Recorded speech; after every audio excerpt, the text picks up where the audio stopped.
I am Athena Coleman. I am 27 years old.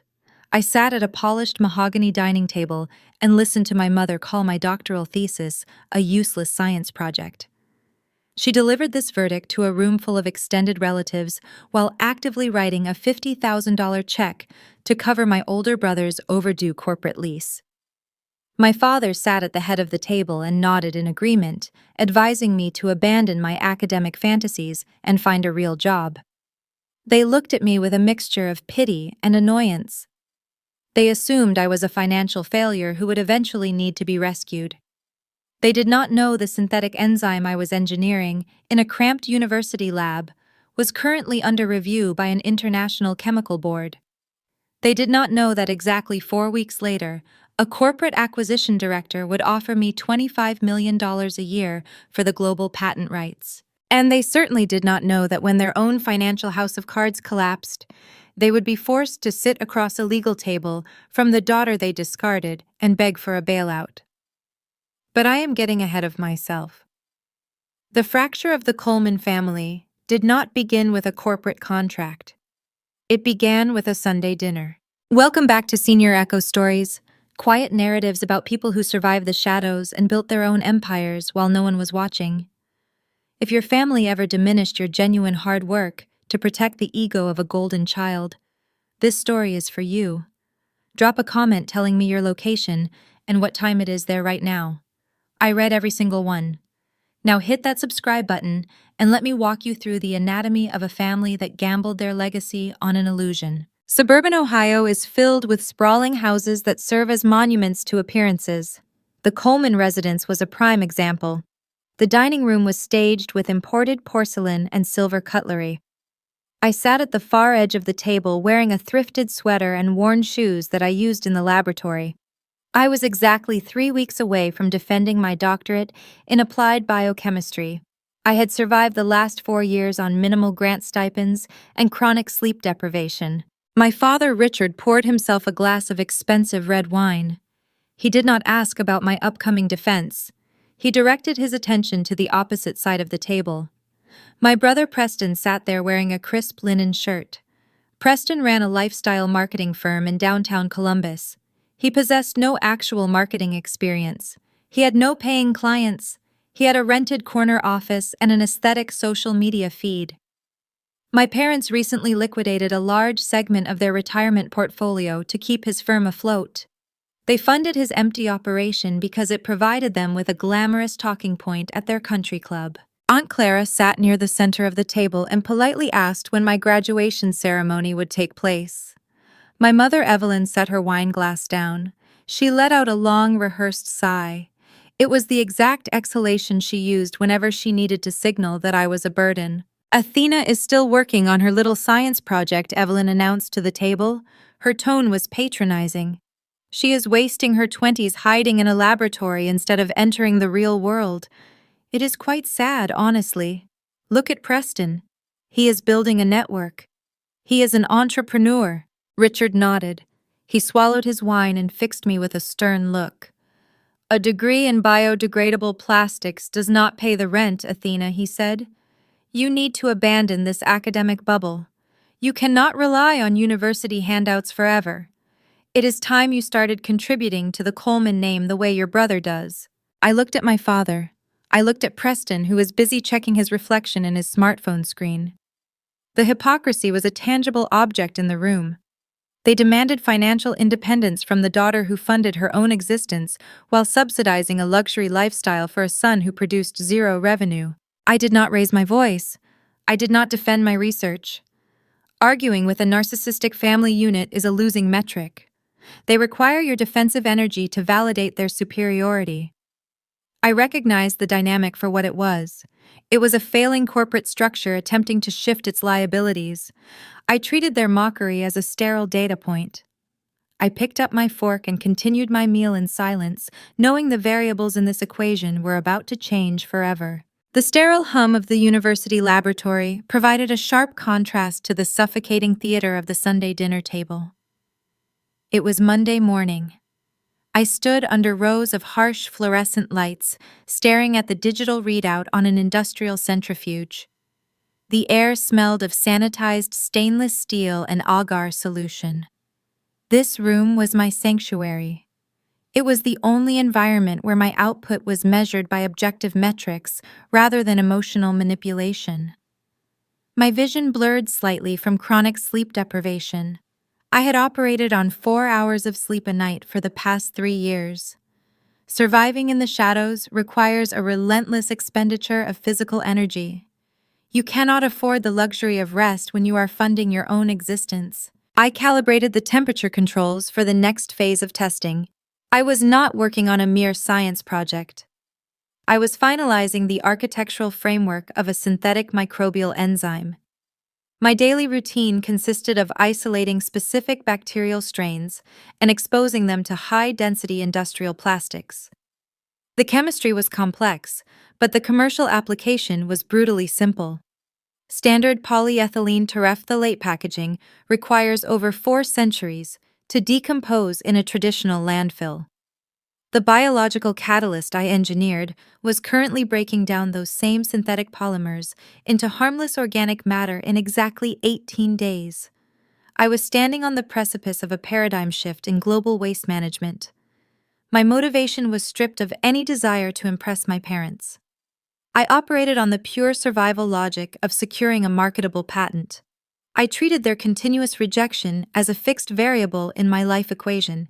It was a baseline metric I simply factored into my daily calculations. Funding this research required a level of financial discipline my family could never comprehend. Over the past 4 years, I authored dozens of independent grant proposals. I secured a modest university stipend that equaled $22,000 a year. That strict budget covered my tuition, my research materials, and my rent. I lived in a cramped 300-square-foot studio apartment located directly adjacent to the interstate highway. The thin walls offered zero insulation. The floorboards vibrated every time a commercial freight truck drove past the building. I ate cheap rice and beans. I purchased my winter coats from local thrift stores. I accounted for every single dollar in a heavily encrypted spreadsheet. The financial reality of my daily life stood in glaring opposition to the existence enjoyed by my older brother. Preston did not live near an interstate. He resided in a luxury loft condominium in the center of downtown Columbus. His building featured a private rooftop terrace and a dedicated concierge service. The monthly rent for his unit was $3,500. Preston did not pay a single cent of that balance. My father Richard and my mother Evelyn authorized a direct transfer from their primary checking account to his landlord on the first day of every month. They did not classify this as enabling a grown adult. They categorized it as a strategic investment in his executive presence. They believed a founder required a premium environment to attract elite venture capital. The structural hypocrisy of the Coleman family dynamic was staggering to observe. Narcissistic family systems do not operate on mathematical logic. They operate on emotional subsidies. My parents demanded extreme fiscal conservatism from the daughter who cost them $0. They scrutinized my thrifted clothing and told me to find a real job while simultaneously functioning as an unrestricted treasury for a son who produced zero revenue. They funneled hundreds of thousands of dollars into the black hole of his ego. I understood the mechanics of their behavior. They needed Preston to succeed to validate their own parenting and their social status. My competence was an insult to their investment strategy. Acknowledging my hard work would force them to recognize the profound waste of his lifestyle. They preferred the comfort of their delusion to the discomfort of reality. The digital timer on my centrifuge chimed, signaling the completion of the cycle. I reached for a pair of latex gloves. My mobile phone vibrated on the metal prep counter. The caller identification displayed the name of my younger sister, Audrey. Audrey was 24 years old. She held the unofficial title of brand ambassador for Preston's marketing firm. Her actual daily responsibilities consisted of fetching expensive coffee orders, amplifying his hollow buzzwords, and acting as the loyal enforcer for my parents. When my father and mother did not want to soil their hands with direct confrontation, they dispatched Audrey to apply peer pressure. I answered the call, keeping my voice neutral. I asked her what she needed. Audrey did not offer a greeting. She launched directly into a stream of frantic demands. She told me I needed to leave the university immediately and drive to a boutique art gallery in the Arts District. Preston was hosting a pop-up networking mixer designed to secure seed funding from local angel investors. The event was scheduled to begin in 2 hours, and the hired catering staff was severely underprepared. Audrey informed me that they needed manual labor to arrange the charcuterie boards, organize the folding chairs, and manage the guest registration table. She ordered me to abandon my laboratory schedule to serve as an unpaid assistant. I held the phone to my ear and looked at the centrifuge. The current batch of synthetic enzymes represented 4 months of meticulous gene editing. The biological samples required precise temperature stabilization and continual monitoring every 15 minutes for the next 6 hours. Walking away from the prep counter meant introducing thermal shock to the proteins. It meant destroying an entire fiscal quarter of verified data. The math was definitive. Ruining a critical scientific yield to fold napkins for a vaporware company was an illogical transaction. I am running a time-sensitive thermal protocol, I told her. My tone was flat and devoid of apology. I cannot leave the campus today.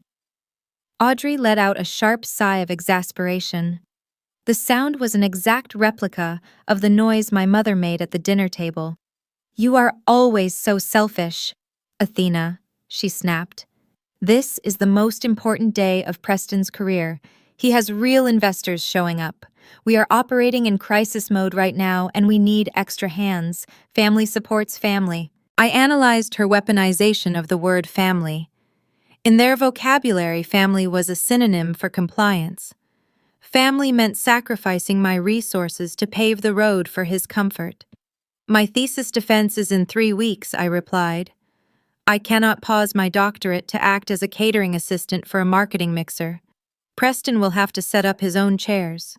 You are acting like your little school project is more important than an actual business, Audrey fired back. Her voice rose in pitch, reflecting her inability to handle a boundary. Dad is going to be furious when I tell him you refuse to help us. You are making a huge mistake. I am terminating this call, I stated. I pressed the end button on the screen. I did not wait for her final threat. I placed the device face down on the stainless steel counter. I pulled on my latex gloves and returned my focus to the chemical samples. I felt a brief surge of adrenaline, but it dissipated quickly into a cold, calculating calm. I understood the precise nature of the boundary I just established. In a functional household, declining a last-minute request for manual labor is a simple scheduling conflict. In the Coleman household, telling the golden child no is an act of treason. The scapegoat is never permitted to prioritize her own trajectory over the convenience of the favored son. By hanging up the phone, I did not just avoid a catering shift. I disrupted their entire chain of command.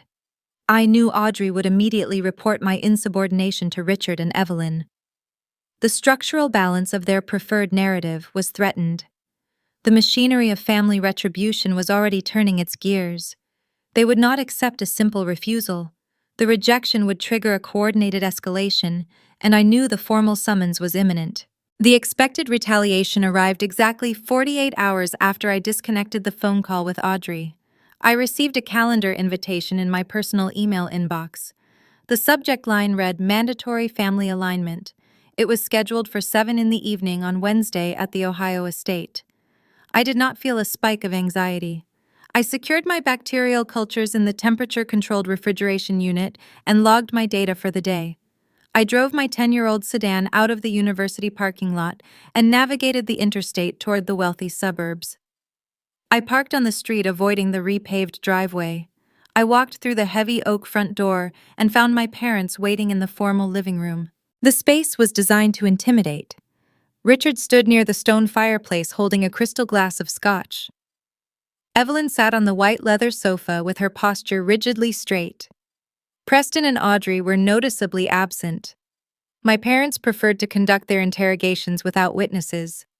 They liked to control the narrative environment. I took a seat in a velvet armchair opposite my mother. I kept my winter coat on. I did not lean back. I treated the living room like a hostile corporate boardroom. Richard initiated this conversation. He bypassed any standard greeting or polite preamble. He adopted the measured authoritative tone of a chief executive, delivering a critical performance review. He informed me that Preston's lifestyle marketing firm was entering a phase of rapid expansion. He claimed the pop-up networking mixer generated immense interest from local angel investors, and the company required immediate operational scaling. Richard stated that Preston possessed the visionary talent but lacked the logistical bandwidth to handle the back-office management. He looked directly at me and delivered his proposed solution. They wanted me to step in as the lead operations manager for the firm. Evelyn leaned forward to outline the specifics of this alleged opportunity. She spoke with a manufactured enthusiasm designed to mask the underlying extortion. She explained that a growing startup required lean resource management. Therefore, my new position would not offer a financial salary. I would be providing sweat equity. Evelyn framed this as a profound honor. She told me it was a rare chance to finally attach myself to a venture that carried actual prestige.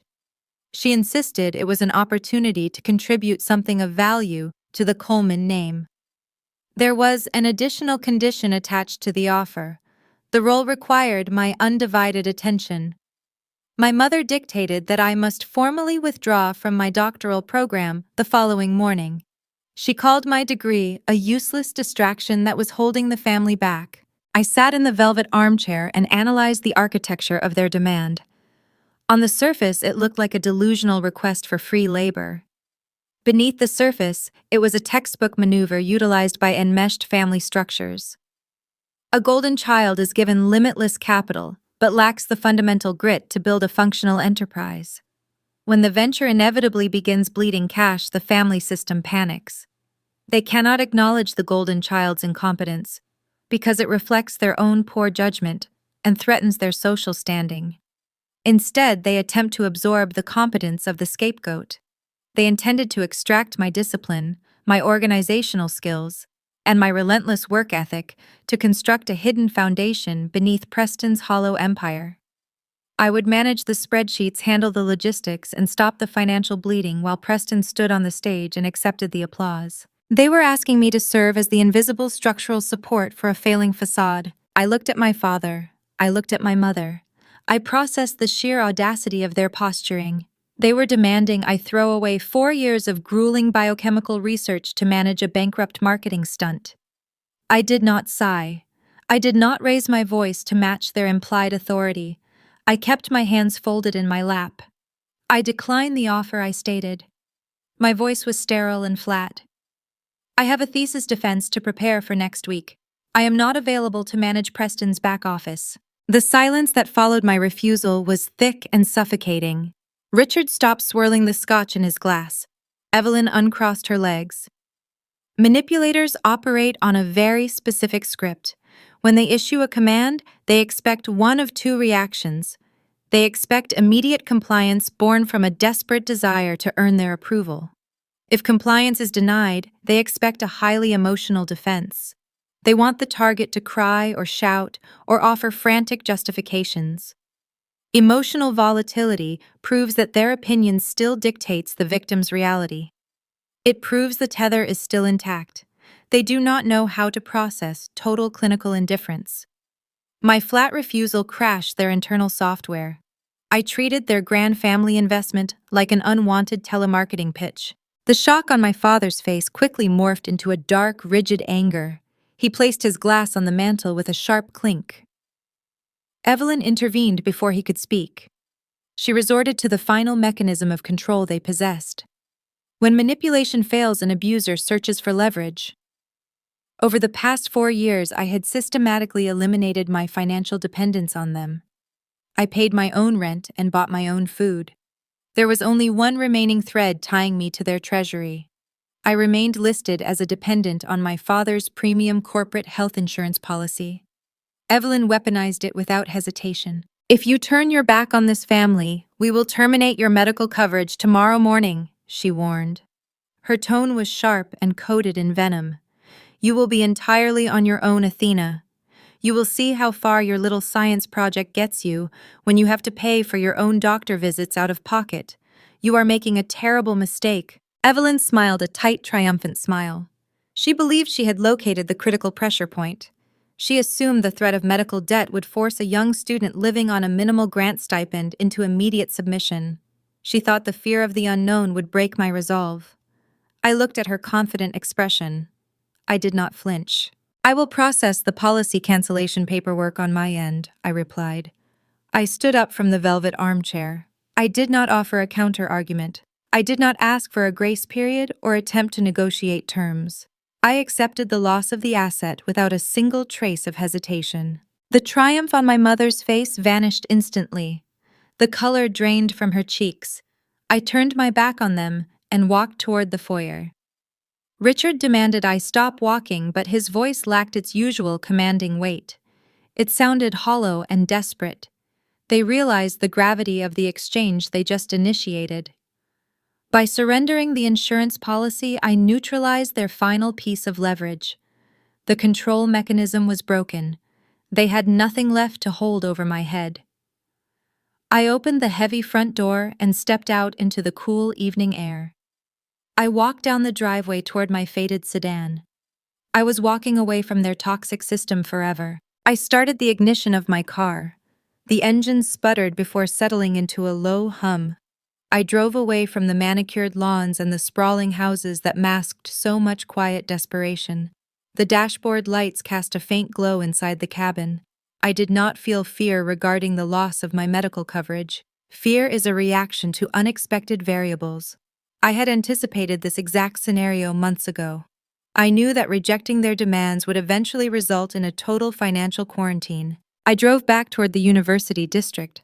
The skyline of Columbus appeared in the distance. My parents were trapped in a cycle of their own making. They were pouring water into a leaking bucket and demanding I serve as the sealant. They were terrified of the upcoming financial quarter. Preston's pop-up mixer did not generate angel investment. It only generated catering bills and venue rental fees. My father knew his retirement accounts could not sustain another massive withdrawal. They needed a free employee to audit the books and halt the spending. They needed me to perform the labor while Preston continued to play the role of the visionary founder. I parked my car outside my apartment building. The industrial washing machines from the basement level vibrated through the concrete floor. I walked up the exterior stairs and unlocked my door. I sat at my small desk and opened my laptop. I did not search for entry-level marketing strategies to appease my family. I logged into the university portal and initiated the transfer to the basic student health plan. I typed my digital signature and hit submit. The transaction took less than 3 minutes. 3 minutes to sever a lifetime of conditional support. The room was quiet. The silence was not oppressive. It was expansive. I looked at the digital files containing the genomic sequencing of my synthetic enzyme. The chemistry was flawless. The testing phases were complete. I possessed an invention capable of restructuring an entire global industry. I just needed the structural capital to protect it from corporate theft. My parents thought I was a helpless academic. They were about to discover I was an architect preparing to build an empire. The conflict was escalating rapidly, but the battlefield was shifting away from their suburban living room. I closed my laptop. Tomorrow I would drive north. I needed to speak with Grandpa Silas. The next morning, I walked into the biochemistry building before the sun cleared the horizon. The air was crisp, and the campus was empty. I swiped my access card and entered the sterile white environment of the laboratory. My heart rate was steady. I did not feel the lingering anxiety that usually follows a major family confrontation. I felt a profound sense of clarity. The tether was cut. I logged into my terminal and reviewed the final sequencing data for the microbial catalyst. The numbers were irrefutable. The degradation cycle was confirmed at exactly 18 days.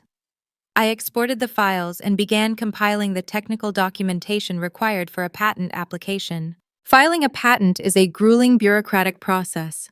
Securing a domestic patent is expensive, but securing global intellectual property rights requires a staggering amount of capital. You have to pay filing fees in multiple international jurisdictions and retain specialized legal counsel to defend the claims against corporate infringement.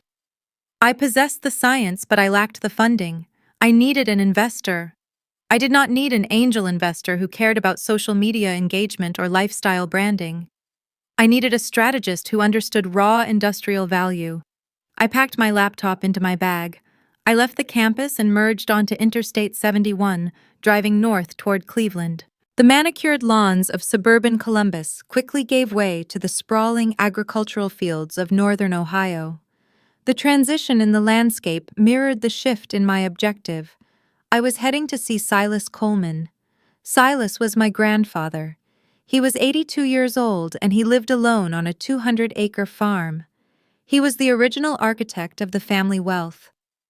Decades ago, Silas built a regional freight logistics company from the ground up. He started with 2 rusted diesel trucks and expanded his operation into a fleet of 500 vehicles, dominating the Midwest shipping corridors. He possessed a ruthless work ethic and a brilliant analytical mind. My father Richard inherited the dividends of that logistics empire, but he inherited none of the grit. Richard and Evelyn viewed Silas as a relic of a bygone era.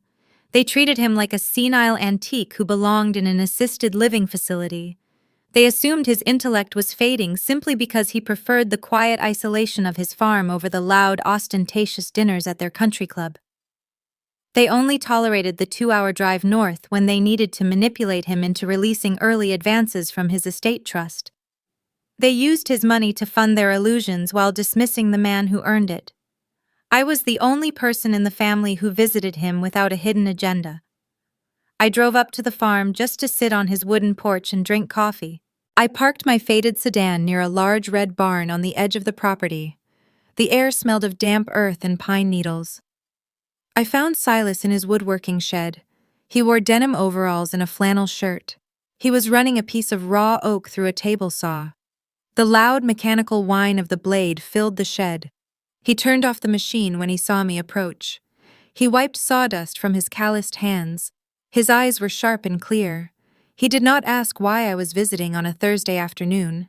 He simply pointed to a wooden workbench and waited for me to speak. I did not offer a fabricated business plan. I did not use marketing buzzwords or attempt to charm him. I unpacked my laptop and placed it directly on the dusty workbench. I opened the encrypted spreadsheets containing my 4 years of research. I explained the genetic modification of the bacteria. I detailed the chemical breakdown of the polymers. I spoke to him in terms of volume processing capabilities, degradation rates, and industrial application. Silas listened in total silence. He leaned over the screen and studied the cascading rows of data. He possessed an intrinsic understanding of global supply chains. He knew the exact cost physical goods incurred from the moment they were manufactured to the moment they entered a landfill. He understood that commercial packaging was a multi-billion-dollar liability for major corporations. Environmental regulations were tightening worldwide, and companies were desperate for a disposal solution that did not involve incineration. "You built a microbe that eats synthetic trash," he said. His voice was gravelly and low. "I built an enzyme that dismantles the molecular bonds of polyethylene terephthalate in 18 days," I corrected him. "It leaves behind a biodegradable residue that can be utilized as agricultural fertilizer. It solves the disposal bottleneck for every major shipping conglomerate on the planet." Silas stood up straight. He looked at me with an intensity that Richard had never managed to muster. The patriarch of the Coleman family saw past the thrifted sweater and the dark circles under my eyes. He saw the architect. He recognized the commercial scale of the invention. He did not offer me a warm hug. He did not offer hollow parental praise. He offered cold strategic execution. "Filing this under your own name in a domestic registry is a mistake," Silas stated. He walked over to a metal tool cabinet and retrieved a clean shop towel.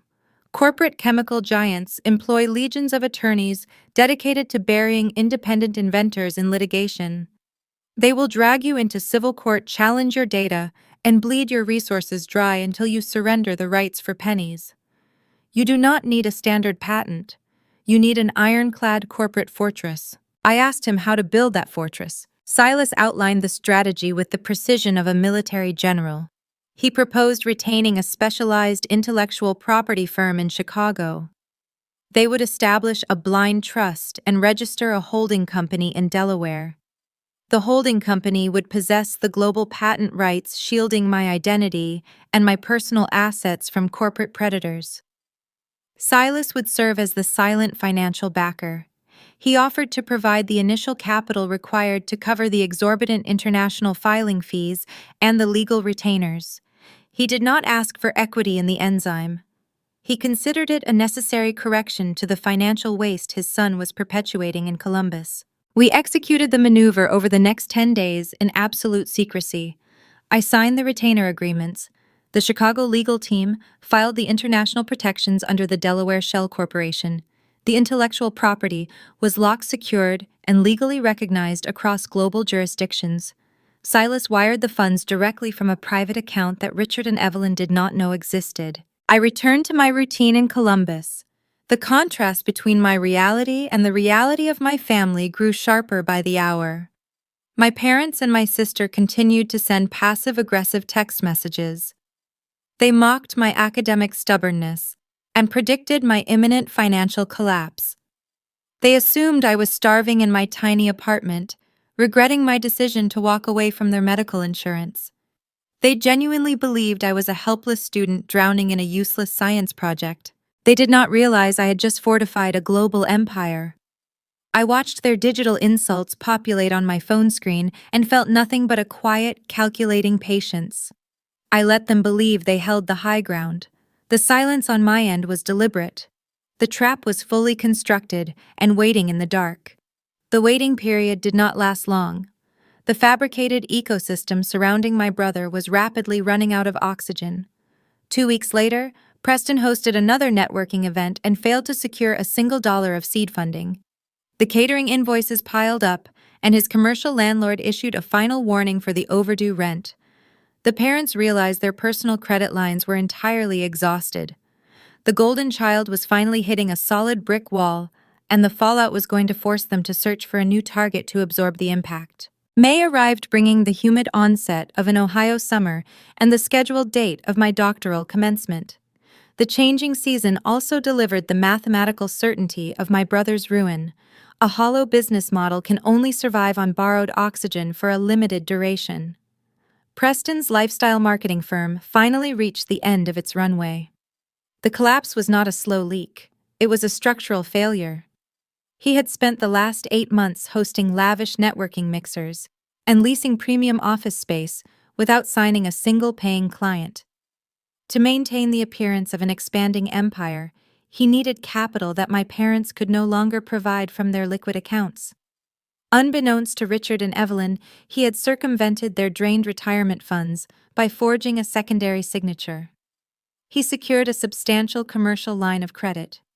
He used the equity of our parents' sprawling suburban estate as the collateral. The bank underwriters approved the loan based on the inflated property appraisal and Preston's fabricated revenue projections. He burned through the cash in less than a fiscal quarter. The final blow arrived on a Tuesday morning. The one local angel investor who had shown marginal interest in the firm requested to view the actual software architecture of Preston's marketing platform. Preston had no software. He had graphic design mock-ups and a purchased list of fake social media followers.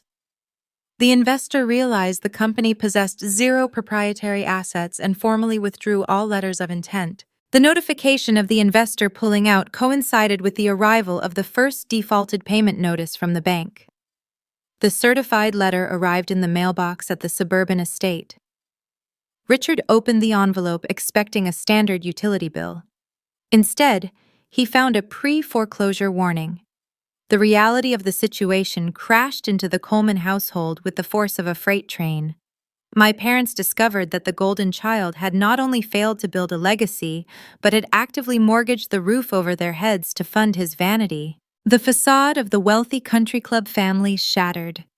Evelyn could no longer pretend she was the matriarch of a thriving dynasty. Richard could no longer boast about his entrepreneurial son in the golf course clubhouse. They faced an immediate and severe liquidity crisis. They owed hundreds of thousands of dollars to a commercial lender, and they had less than 30 days to cure the default before the bank initiated public seizure protocols. In a rational environment, this crisis would prompt a harsh confrontation with the son who committed financial fraud. A normal father would demand accountability. A normal mother would force her son to liquidate his luxury loft and sell his designer wardrobe to mitigate the damage. My parents were not rational. Narcissistic enablers cannot punish the extension of their own ego. Punishing Preston would mean acknowledging their own catastrophic failure in judgment. It would mean admitting that the daughter they banished was the practical one. They chose denial over accountability. They decided they just needed a temporary bridge loan to fix the situation. They needed an emergency bailout, and there was only one remaining vault left to crack. Richard and Evelyn orchestrated a desperate campaign to secure the funds from Grandpa Silas. They spent 3 days crafting a fictional narrative. They generated a fabricated business plan that disguised Preston's staggering debt as a strategic corporate expansion opportunity. They printed glossy charts and bound the pages in premium leather folders. They intended to drive north to the farm and present this document to the patriarch. The psychology behind this maneuver requires careful examination. My parents genuinely believed they could outsmart Silas. They lived in an echo chamber of their own design where appearances dictated reality. Because Silas wore denim overalls and spent his days working with timber, they assumed he was financially illiterate. They forgot that the man sitting on a tractor had built a logistics network that spanned 5 states. They equated his rural lifestyle with intellectual weakness. They believed a leather-bound folder and a few rehearsed corporate phrases would bewitch an 82-year-old man into handing over his wealth. This shared delusion is the hallmark of entitled individuals. They chronically underestimate the intelligence of the people they intend to exploit. They arrived at the farm on a Friday afternoon. Silas was sitting on his wooden porch drinking a glass of iced tea. Richard and Evelyn marched up the wooden steps, projecting an aura of artificial confidence. They sat in the woven patio chairs and initiated their pitch. Richard spoke rapidly. He used words like market penetration and synergistic alignment. He handed the glossy folder to his father and explained that Preston was on the verge of a major industry breakthrough. Richard claimed the firm merely needed a temporary capital injection to scale operations and meet the overwhelming client demand. He asked for a specific dollar amount. The number was exactly equal to the defaulted bank loan. Silas set his iced tea down. He took the leather folder and opened it. He did not say a word for 10 minutes. He turned the pages slowly. He ignored the colorful pie charts and the meaningless mission statements. He scanned the raw numbers printed in the appendices. A man who spent 40 years managing fuel costs, shipping manifests, and supply chain logistics possesses an internal lie detector calibrated by hard mathematics. Silas looked at the projected overhead versus the listed assets. He looked at the burn rate Richard was trying to disguise as marketing expenditures. He closed the folder and placed it flat on the wooden table between them. "You are asking me to finance a hole in the ground," Silas said. His voice carried the rough, unyielding texture of crushed gravel. Richard blinked, a tight smile freezing on his face. He attempted to pivot back to his rehearsed script. "It is an investment, Dad," he insisted. "Preston is cornering a new demographic. The return yields will be exceptional once the initial scaling phase is complete." Silas leaned forward. "You are lying to my face, Richard," he stated. "You have a $0 valuation masquerading as a corporation. This document lists a monthly operating cost that exceeds the gross domestic product of a small town, but it lists 0 accounts receivable. There are no clients. There is no product. You did not come here to scale a business. You came here because the bank is preparing to take your house and you need me to cover your bad bet." Evelyn gasped, feigning deep insult. She pressed a hand to her chest. "How can you say that to your own son, Silas?" she asked. "We came to you because we wanted to keep this lucrative opportunity inside the family. Preston is brilliant. He just needs a little runway." Brilliance produces results, Silas replied. Delusion produces debt. You raised a boy who knows how to spend money but has no idea how to earn it. Now you are trying to hand me a fabricated ledger to pay off whatever predatory loan he signed to fund his suits and his cars. I built my company by evaluating risk. Funding incompetence is not a sound investment strategy. The patriarch delivered his verdict with cold finality. He did not shout, he did not express anger, he simply rejected their fraud with forensic precision. He handed the leather folder back to Richard and told them they had a long drive back to Columbus. My parents sat frozen on the porch. The rejection was total and unambiguous. Their entire strategy dissolved into the humid afternoon air. They could not manipulate him. They could not shame him into compliance. Silas saw straight through their suburban camouflage and exposed the rotting wood underneath. The humiliation was a physical weight pressing down on their shoulders. Richard grabbed the folder. He stood up without a word. Evelyn followed him, her face pale and tight. They walked back to their luxury vehicle and drove away from the farm with empty hands and a looming foreclosure. The drive south was silent. The structural void in their finances was now a gaping chasm. The golden child had ruined them. The patriarch had rejected them. The bank was circling their estate. A toxic family system facing imminent destruction behaves like a cornered predator. It scans the environment for an easy target to consume. They needed a bailout. They needed someone who possessed an innate sense of responsibility. They needed someone they had trained from birth to absorb their burdens. As the Columbus skyline appeared on the horizon, their panic slowly crystallized into a new predatory focus. They exhausted their upward options. It was time to look downward. It was time to summon the scapegoat back to the sacrificial altar. The university library offered a sterile, quiet sanctuary on the third floor. I sat at a corner desk surrounded by printed research journals and my laptop. It was Tuesday afternoon. My thesis defense was scheduled for the following week. I was reviewing the slide deck for my presentation. I checked the structural diagrams of the synthetic enzyme and verified the degradation metrics one final time. I needed the presentation to be flawless. The international patent was secured in a Delaware holding company, but the academic validation of the doctorate was the final key to unlocking the corporate market. My phone vibrated against the wooden surface of the desk. The screen illuminated. The caller identification displayed my father's name. I stared at the glowing device. Richard never called me during business hours. He rarely called me at all unless he needed to issue a command or relay an insult from my mother. The timing indicated a severe disruption in their daily routine. I knew the bank was moving forward with the foreclosure proceedings. I knew Silas had rejected their fabricated business proposal. They were running out of oxygen. I slid my finger across the glass and accepted the call. Richard did not offer a greeting. He spoke with a rushed, breathless urgency. The polished, authoritative cadence he used at the Sunday dinner table was gone. It was replaced by a frantic, manic energy. He told me the family was facing an unexpected cash flow delay. He used the word delay to describe a total financial default. He stated that Preston's marketing firm was on the verge of securing a monumental contract, but required an immediate influx of capital to bridge the gap. He said the bank was behaving unreasonably regarding the estate mortgage. He was weaving a chaotic narrative attempting to confuse the listener into compliance. Then he delivered the actual objective of the call. Richard instructed me to log into the federal student aid portal.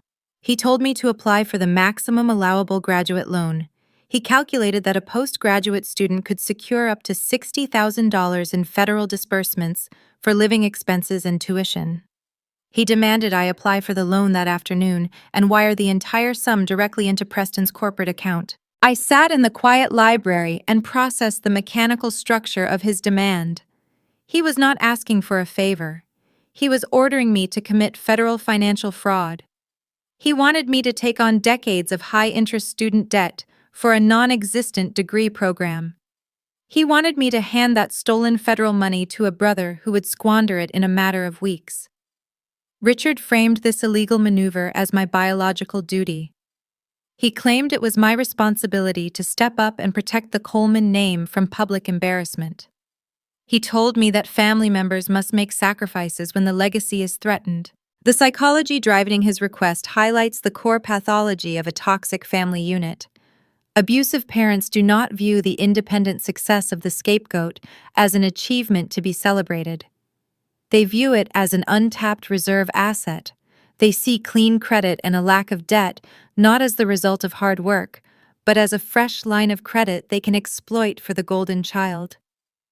They assumed my spotless financial record was just another tool they could utilize to fix Preston's catastrophic mistakes. They believed they were entitled to my future earning potential. I treated the phone call like a corrupted line of code. When an algorithm encounters a toxic variable, it does not attempt to reason with the error. It simply isolates the error and terminates the process. I am not taking out a federal loan, I stated. My voice was low and perfectly even. I am not committing fraud to pay for Preston's failed marketing company. Richard let out a sharp breath. He attempted to raise his volume. He tried to pivot from persuasion to intimidation. He told me I was being an ungrateful daughter. He said I owed them for raising me. You raised a daughter who funds her own existence, I replied. Preston secured a loan against your house. Preston spent the money. Preston can figure out how to pay it back. Do not call this number again. I ended the call before he could formulate another threat. I placed the phone back on the desk. My pulse remained steady. I did not feel a shred of guilt. Guilt is an emotion reserved for individuals who have caused harm. I caused no harm. I simply refused to be the collateral damage in their self-inflicted explosion. I turned my attention back to my presentation slides and resumed my work. The rejection sent Richard into a state of unfiltered rage. A narcissist stripped of their control mechanism behaves like a cornered animal. They realize they cannot force the victim to comply, so they shift their objective. If they cannot control the victim, they will control how the world perceives the victim. My parents initiated a vicious public smear campaign to preemptively control the narrative before their financial ruin became public knowledge. Evelyn activated her network of country club friends and extended relatives. She spent the entire weekend making tearful phone calls. She fabricated a narrative that portrayed me as a greedy and deceitful villain. She told Aunt Clara that I had secretly hoarded thousands of dollars in academic grants while the family was struggling. She lied to her neighbors, claiming I had stolen money from my father's office to fund my selfish lifestyle. She painted Preston as a tragic hero who was doing everything in his power to save the family, while his cruel sister abandoned him in his darkest hour. The rumors spread through the suburban ecosystem with remarkable speed. People who thrive on drama rarely verify the facts before passing judgment. My cousins sent me angry text messages accusing me of being a traitor. Distant relatives who had not spoken to me in years suddenly felt entitled to lecture me about loyalty. The Coleman family closed ranks and designated me as the sole cause of their misery. They needed a scapegoat to blame for the impending foreclosure, and I was the designated target. Audrey executed the digital arm of the smear campaign. My younger sister functioned as the public relations manager for my parents' delusion. She took to social media to broadcast the fabricated narrative. She did not use my name directly. She employed the cowardice of passive-aggressive, vague posting. She uploaded long paragraphs about the pain of betrayal. She wrote about the heartbreak of discovering that toxic people can share your bloodline. She posted quotes about loyalty and sacrifice, tagging Preston in every update to highlight his artificial martyrdom. Her followers offered sympathy and validation, reinforcing the lie that the Coleman family was suffering due to my malicious behavior. I observed the digital footprint of their campaign from the quiet safety of my apartment. I watched the messages populate on my screen. I read the vicious rumors and the dramatic social media posts. The younger version of myself might have felt an overwhelming urge to correct the record. The old Athena might have drafted long emails defending my character and explaining the reality of Preston's debt. I might have tried to present the logical truth to relatives who had already decided I was guilty. The current version of myself recognized the trap. Engaging with a smear campaign validates the premise of the attack. It pulls you down into the mud and forces you to fight on their terms. Truth is a defense that requires a receptive audience. My extended family did not want the truth. They wanted a dramatic storyline. They wanted a villain so they could feel superior. I decided to give them nothing. I muted the text messages. I blocked Audrey's social media profiles. I locked my digital doors and severed the remaining communication lines. I let them scream into the void. I let Evelyn cry her artificial tears and let Audrey harvest her digital sympathy. Their lies possessed no actual currency in the world I was preparing to enter. The global corporate market does not care about suburban gossip. A multinational chemical board does not check the social media feed of a 24-year-old brand ambassador. The noise they generated was entirely irrelevant to my trajectory. The smear campaign served one final useful purpose. It solidified the permanent boundary between us. By publicly branding me as an enemy, they relieved me of any lingering societal obligation to pretend we were a family. They burned the bridge, and I was grateful for the fire. I spent the final days leading up to my defense in a state of total focus. I rehearsed my presentation. I reviewed the technical questions the panel might ask. I polished my shoes and pressed my modest blazer. The Colemans were busy fighting a war of illusions in the suburbs, while I was preparing to conquer the reality of the international market. The day of the thesis defense approached, and the variables were locked into place for the final separation. The morning of the thesis defense arrived with a sharp chill cutting through the Ohio spring air. I woke up at dawn inside my cramped studio apartment. The industrial washing machines on the ground floor were silent for once. I dressed in a dark tailored blazer I had purchased from a local consignment shop. I gathered my presentation materials and drove to the university campus. The biochemistry building stood like a concrete fortress against the rising sun. I walked through the heavy glass double doors and navigated the quiet hallways toward the main lecture hall. This room was designed for formal academic scrutiny. It featured tiered seating capable of holding 200 spectators and a central podium illuminated by harsh overhead spotlights. I connected my device to the digital projector and waited for the faculty panel to arrive. Nerves imply a fear of the unpredictable. I felt no fear. I possessed total certainty regarding the structural integrity of my data. 4 senior professors entered the hall and took their seats behind a long oak table facing the podium. Dr. Eris Thorne chaired the defense committee. He was a notoriously rigid academic who rarely offered praise and routinely dismantled graduate students who presented flawed methodology. He opened his leather portfolio and signaled for me to begin. I clicked the remote and illuminated the first slide. I spent the next 2 hours guiding the panel through the complex molecular architecture of the synthetic enzyme. I detailed the specific gene editing sequences required to stabilize the bacteria for large-scale commercial deployment. I displayed the empirical data proving the chemical breakdown of the polymers. I showed them time-lapse imaging of industrial polyethylene terephthalate degrading into a harmless organic residue. The formal interrogation phase began immediately after my final slide. The professors initiated a relentless series of questions. They probed the degradation timeline and challenged the thermal stability of the residual matter. I answered their inquiries with calm clinical precision. I provided the exact mathematical models proving the enzyme could operate efficiently on a broad industrial scale. Dr. Thorne leaned forward, resting his elbows on the oak table. He scrutinized the decay metrics displayed on the projection screen. The atmosphere in the lecture hall shifted. The room fell into a deep, calculating quiet. The professors exchanged subtle glances. They recognized they were not evaluating a standard graduate project. They were witnessing a technological shift that would render current waste management infrastructure obsolete. Dr. Thorne closed his leather portfolio. He did not ask me to step out into the hallway while the committee deliberated.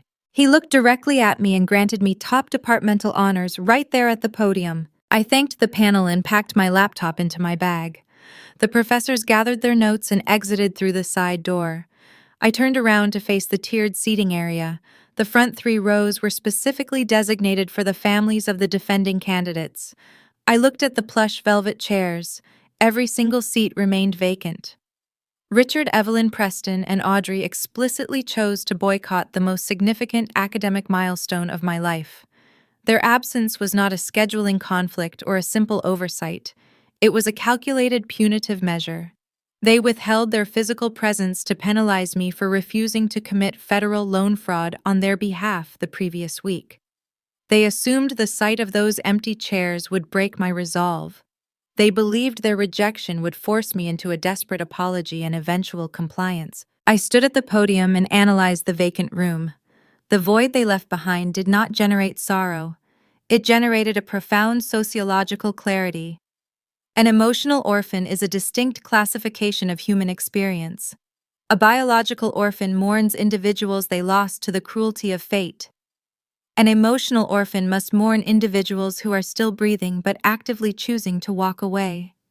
My parents were alive, but they were functionally dead to my needs. They chose to protect the fragile ego of a son who was currently bankrupting them rather than witness the earned triumph of their daughter. I did not cry. Tears serve as a biological mechanism to solicit comfort from a tribe. I possessed no tribe to solicit. I treated the empty rows of chairs as a finalized data point. The visual evidence confirmed that the biological tether was officially severed. I walked up the carpeted aisle and exited the lecture hall. I pushed through the heavy doors of the science building and stepped out into the bright sunlight. The campus buzzed with passing students and faculty members rushing to their morning classes. I navigated the concrete pathways alone. The isolation did not feel heavy. It felt like a sudden drop in atmospheric pressure. The suffocating weight of my family's expectations evaporated into the clear air. I walked to the parking structure and unlocked my faded sedan. I sat behind the steering wheel and looked at the university buildings in the rearview mirror. I had entered this institution as a scapegoat seeking validation through academic rigor.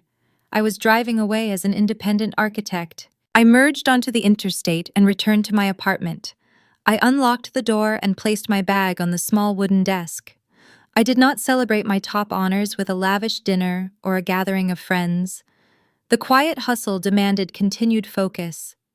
I opened my laptop and connected to the secure server holding my legal correspondence. A single encrypted email sat in my inbox.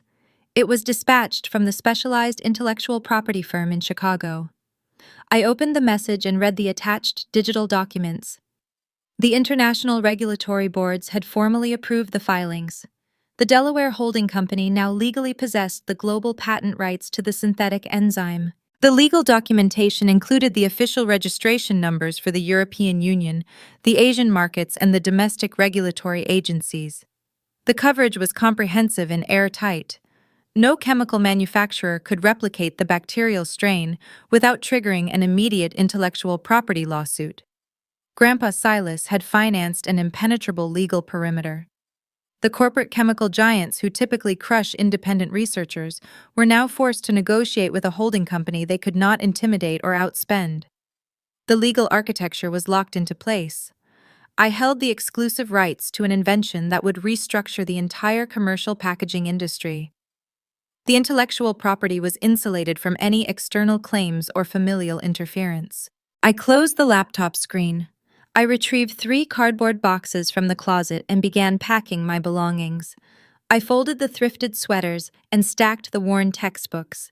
The juxtaposition of my physical environment and my legal status was stark. I stood in a tiny room packing cheap clothing while holding a corporate asset valued in the tens of millions. My phone remained silent on the desk. The smear campaign orchestrated by my mother had successfully alienated every extended relative in the state. There were no text messages asking how the defense went. There were no voicemails offering congratulations. The silence from the Coleman family was profound.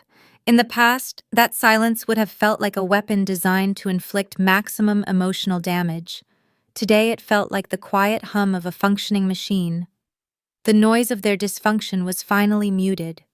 Their dramatic social media posts and fabricated rumors held zero currency in the reality I now occupied. I did not need to defend my character to aunts and uncles who preferred a comfortable lie over an uncomfortable truth. I did not need to justify my choices to cousins who blindly supported Preston's fake empire. Letting go of the need to be understood by toxic people is the ultimate form of self-preservation. I deleted the remaining contact profiles from my phone. I erased their numbers and removed their digital access to my life. The separation was physical, emotional, and technological. The silence was the sound of unhindered freedom. I taped the cardboard boxes shut and reviewed the timeline of my immediate future. The university required my attendance at the formal commencement ceremony scheduled for the following week. The commencement represented the final logistical requirement of my degree. I knew my parents would likely attend the graduation event despite boycotting the defense. They would not attend to cheer for my success. They would attend because the university president hosted a prestigious networking reception for wealthy alumni immediately following the ceremony. Preston viewed that reception as a prime hunting ground. His marketing firm was drowning in the debt he secured against my parents' house. He needed a new investor to save him from the impending foreclosure. Richard and Evelyn needed to project an illusion of stability to their peers.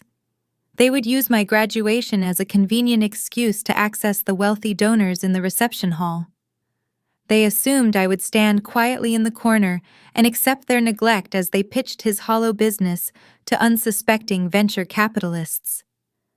They did not understand the parameters of the environment they were entering. I placed the final box near the door. The trap was set for the following week, and I was ready to watch them walk directly into the jaws of the corporate market. 14 days passed in a state of quiet preparation. The formal commencement ceremony took place on a Saturday afternoon inside the main university stadium. The concrete arena radiated the heat of an early summer day. Thousands of relatives filled the bleachers holding printed programs and cheering for the graduating class. I sat in the front row reserved for doctoral candidates wearing a heavy synthetic black gown and a velvet hood. I listened to the monotonous voice of the university dean reading names over the public address system. The noise of the crowd washed over me. I did not scan the lower sections hoping to find my family. I knew exactly where they were located. The Colemans decided to attend the commencement. Their presence was not a gesture of reconciliation. They did not drive to the campus to celebrate my academic milestone or offer apologies for boycotting my defense. They endured the 2-hour ceremony in the stadium for a very specific logistical reason. The university president hosted an exclusive networking reception for wealthy alumni and regional business leaders immediately following the presentation of degrees.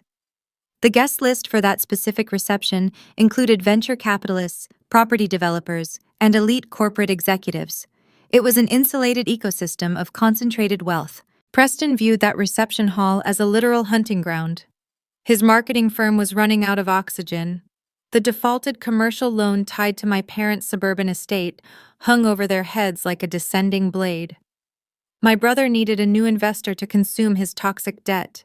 He needed fresh capital to maintain his luxury loft and his designer wardrobe. Richard and Evelyn needed him to secure that funding to prevent the bank from seizing their primary residence. I walked across the wooden stage when the dean called my name. I accepted the leather folder containing my diploma and turned toward the audience for the official photograph.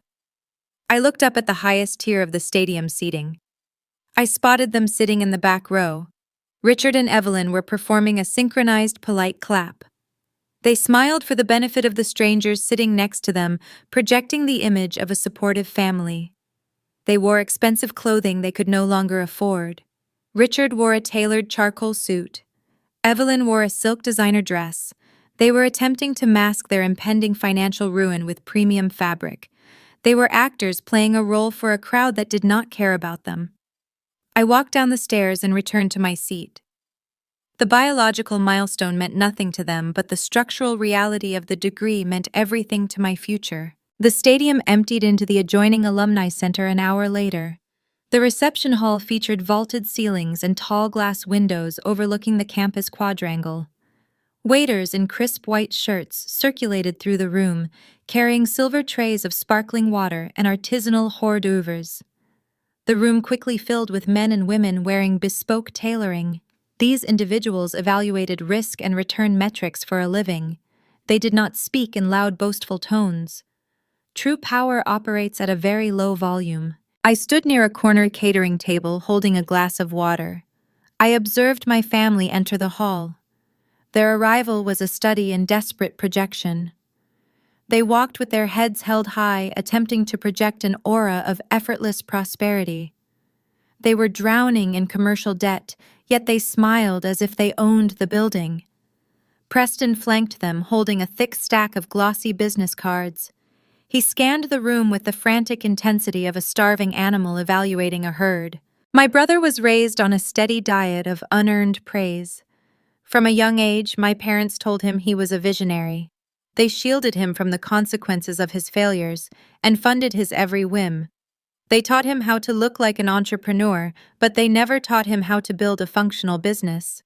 Now he was standing in a room full of actual executives, and his lack of substance was glaringly obvious. I watched Preston approach a group of older gentlemen standing near the marble bar. He deployed his practiced, charismatic grin. He offered a firm handshake and launched into his pitch. He used phrases like brand optimization and market disruption. The older men exchanged brief, polite smiles. They recognized a hollow sales tactic within seconds. One of the men excused himself to check his phone, while another simply turned his back to resume a prior conversation. Preston was left standing alone, holding his useless card. The venture capital market possesses an immune system designed to reject empty posturing. Preston was a virus without a payload. My parents witnessed his failure from across the room. The rejection bruised their collective ego. A narcissistic family unit cannot process a public defeat without redirecting the negative energy onto a safe target. They needed someone to belittle to restore their internal hierarchy. They needed a punching bag to regulate their shame. Richard scanned the room and locked his eyes on me. He nudged Evelyn. The three of them navigated through the crowd and cornered me against the catering table. They formed a physical barrier, cutting off my exit route. Evelyn spoke first. She did not lower her voice to accommodate the quiet, professional atmosphere of the reception. She spoke loudly, ensuring the surrounding guests could hear her maternal reprimand. "Well, Athena, you finally finished your little science project," she announced. Her tone dripped with synthetic sweetness, masking a sharp edge. "I hope you are planning to utilize that expensive piece of paper. The job market is very competitive right now. You should start looking for entry-level laboratory technician roles immediately. Perhaps you can find something paying minimum wage to help offset the cost of raising you." Richard took a sip of his drink and leaned closer. He invaded my personal space, attempting to exert physical dominance. "Your mother is right," he stated. "You have lived in an academic fantasy for too long. It is time to enter the real world and generate some actual revenue. You cannot hide behind test tubes forever. Real success requires networking and building tangible assets like your brother is doing." I looked at Preston. He stood slightly behind my father, projecting a smug expression. He had just been dismissed by a group of genuine investors, but he eagerly embraced the opportunity to stand tall on the wreckage of my supposed failure. His confidence was entirely dependent on my subjugation. If I was a struggling student, he could pretend he was a thriving entrepreneur. They required my poverty to validate their wealth. They needed my struggle to justify their entitlement. The dynamic was as predictable as a mathematical formula. I did not react to the provocation. I held my glass of water and maintained a calm, neutral expression. Defending my earning potential would only invite a debate I had no intention of having. I analyzed their behavior through the lens of a corporate auditor viewing a distressed asset. They were standing in a room full of millionaires issuing financial advice while their primary residence was days away from a public auction. The cognitive dissonance was staggering. They were projecting superiority while standing on a trapdoor they had built themselves. "I understand your perspective," I replied. My voice was quiet and level. "I will keep my career options open." Evelyn scoffed. She turned to Richard and rolled her eyes. She is impossible, Evelyn muttered loud enough for the passing waiters to hear. We try to give her practical guidance and she just stares blankly. This is why Preston carries the business acumen in the family. She lacks the drive to succeed in a corporate environment. I let them enjoy their temporary victory. I let Evelyn bask in her loud public reprimand. I let Richard feel the rush of patriarchal authority. I let Preston cling to his fragile illusion of superiority. They believed they held all the cards in the room. They thought they had successfully re-established the old family dynamic by diminishing my doctoral achievement in a public setting. They were entirely unaware that the environment they were currently trying to manipulate did not belong to them. They assumed I was standing near the catering table to hide from the crowd. They did not know I was standing there waiting for a scheduled corporate meeting. I shifted my gaze past my father's shoulder and looked toward the main entrance of the Alumni Center. The heavy wooden doors swung open. The atmosphere in the room was about to undergo a severe pressure change. The trap they walked into was fully primed. I took a slow sip of my water and waited for the variables to shift. The heavy wooden doors of the Alumni Center swung open, and the ambient noise in the reception hall dipped for a fraction of a second. A man walked through the entrance. He wore a slate gray suit constructed with quiet precision. His name was Nolan. He operated as the senior acquisition director for a global chemical manufacturing conglomerate. His daily responsibilities involved identifying, securing, and purchasing disruptive technologies across international borders. He carried the authority of a corporate board that managed billions of dollars in liquid assets. He navigated the crowded room with predatory efficiency. He did not look at the buffet tables. He did not offer polite nods to the local business owners or the university donors. He scanned the room searching for a specific target. My father possessed a finely tuned radar for corporate wealth. He spent his entire adult life trying to mimic the posture of the elite. Richard spotted the man in the slate gray suit immediately. His eyes locked onto the small metallic lapel pin fastened to Nolan's jacket. It was the recognizable geometric logo of the chemical conglomerate. I watched my father's mind process the variables. The Colemans were suffocating under commercial debt. The bank was preparing to seize their estate. Preston desperately needed an investor to prevent a total financial collapse. Richard assumed this senior executive was attending a university reception to scout fresh marketing talent for a new corporate campaign. It was a delusional leap of logic, but desperate people build bridges out of thin air. Richard elbowed my brother. He pointed discreetly toward the approaching executive. He whispered an urgent instruction into Preston's ear. My father physically pushed his golden child forward. He positioned Preston directly in the path of the acquisition director. This was the moment they had trained for since his childhood. This was the validation they craved. They believed Preston's manufactured charm could secure a lucrative corporate contract and save the suburban estate from foreclosure. Preston intercepted Nolan near the center of the marble floor. He deployed his practiced smile. It was the same hollow smile he used to secure the fraudulent line of credit against my parents' house. He extended his hand and initiated his elevator pitch. He spoke with loud, unearned confidence. He introduced himself as the visionary founder of a premier lifestyle marketing firm.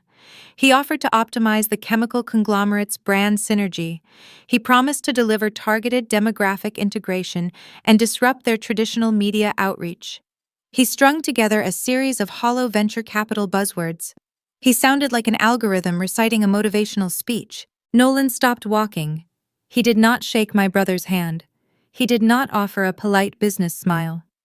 The senior executive looked at Preston with an expression of cold, clinical confusion. He analyzed the man standing in front of him. Nolan spent his career evaluating tangible assets.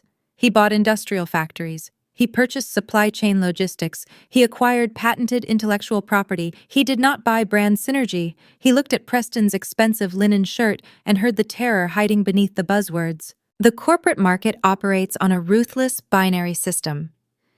An asset either holds verifiable value or it represents a toxic liability. The market does not care about your curated social media presence. The market does not care that your parents drained their retirement accounts to fund your luxury loft. The market only respects utility and revenue. Preston offered neither. He was a liability wrapped in an expensive suit. He was a localized illusion attempting to cast a shadow in a global arena. Nolan did not raise his voice. He did not need to exert dominance. He simply stated a fact. "Step aside," Nolan said. The two words sliced through the ambient noise of the reception hall. The rejection was public. It was devastating. Preston froze. His outstretched hand dropped to his side. The confident smile melted off his face, leaving behind the terrified expression of a boy who had just been caught lying. He looked small and entirely powerless. Richard and Evelyn watched the exchange from their corner near the catering table. The blood drained from my father's face. Evelyn clutched her designer handbag as her jaw tightened. The golden child was just evaluated by a genuine arbiter of wealth, and he was found entirely worthless. The protective bubble my parents built around him popped in front of a room full of millionaires. They could no longer pretend he was a rising star. The reality of his incompetence was broadcasted to the exact demographic they worshipped. Nolan did not wait for Preston to recover his composure. He stepped around my brother as if Preston were a piece of discarded furniture blocking a hallway. The executive resumed his trajectory. He walked directly toward the corner catering table. Richard straightened his posture. My father assumed Nolan was approaching the older generation to apologize for dismissing the son. Richard prepared his own sycophantic greeting. He adjusted his tie and stepped forward to intercept the executive, hoping to salvage the interaction. Nolan bypassed my father. He bypassed my mother. He ignored the people who had spent the past 27 years demanding to be the center of attention. He stopped directly in front of me.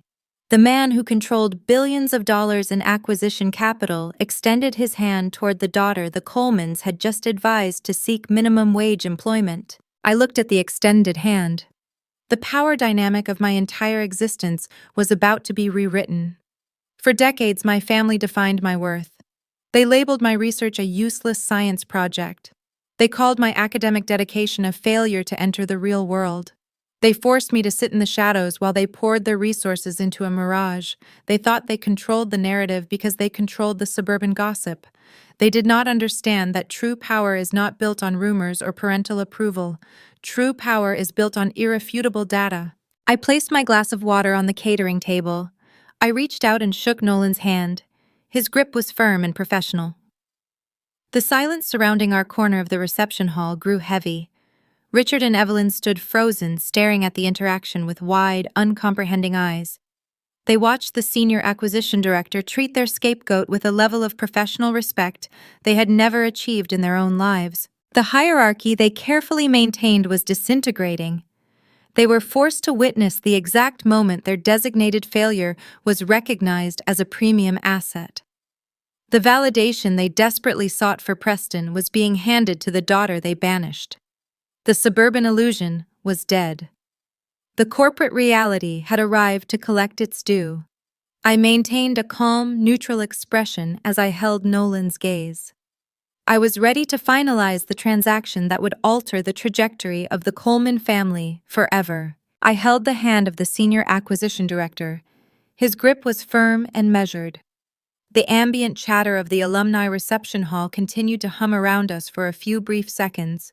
My parents stood inches away, frozen in their aggressive posture. They still operated under the assumption that they controlled the social environment. They waited for Nolan to realize his mistake and turn his attention back to their golden son. They waited for the corporate executive to dismiss me, the same way they had dismissed me my entire life. Nolan did not turn away. He looked directly at me and spoke with clear, unhurried projection. "Dr. Coleman," he said. The title hung in the air above the catering table. My mother had just referred to my academic career as an expensive piece of paper. My father had just commanded me to find a minimum wage position. Nolan neutralized their insults with 2 words. He addressed me with the formal respect earned through grueling scientific rigor. The venture capitalists and regional business owners standing nearby paused their conversations. They recognized Nolan's slate gray suit and the corporate pin on his lapel.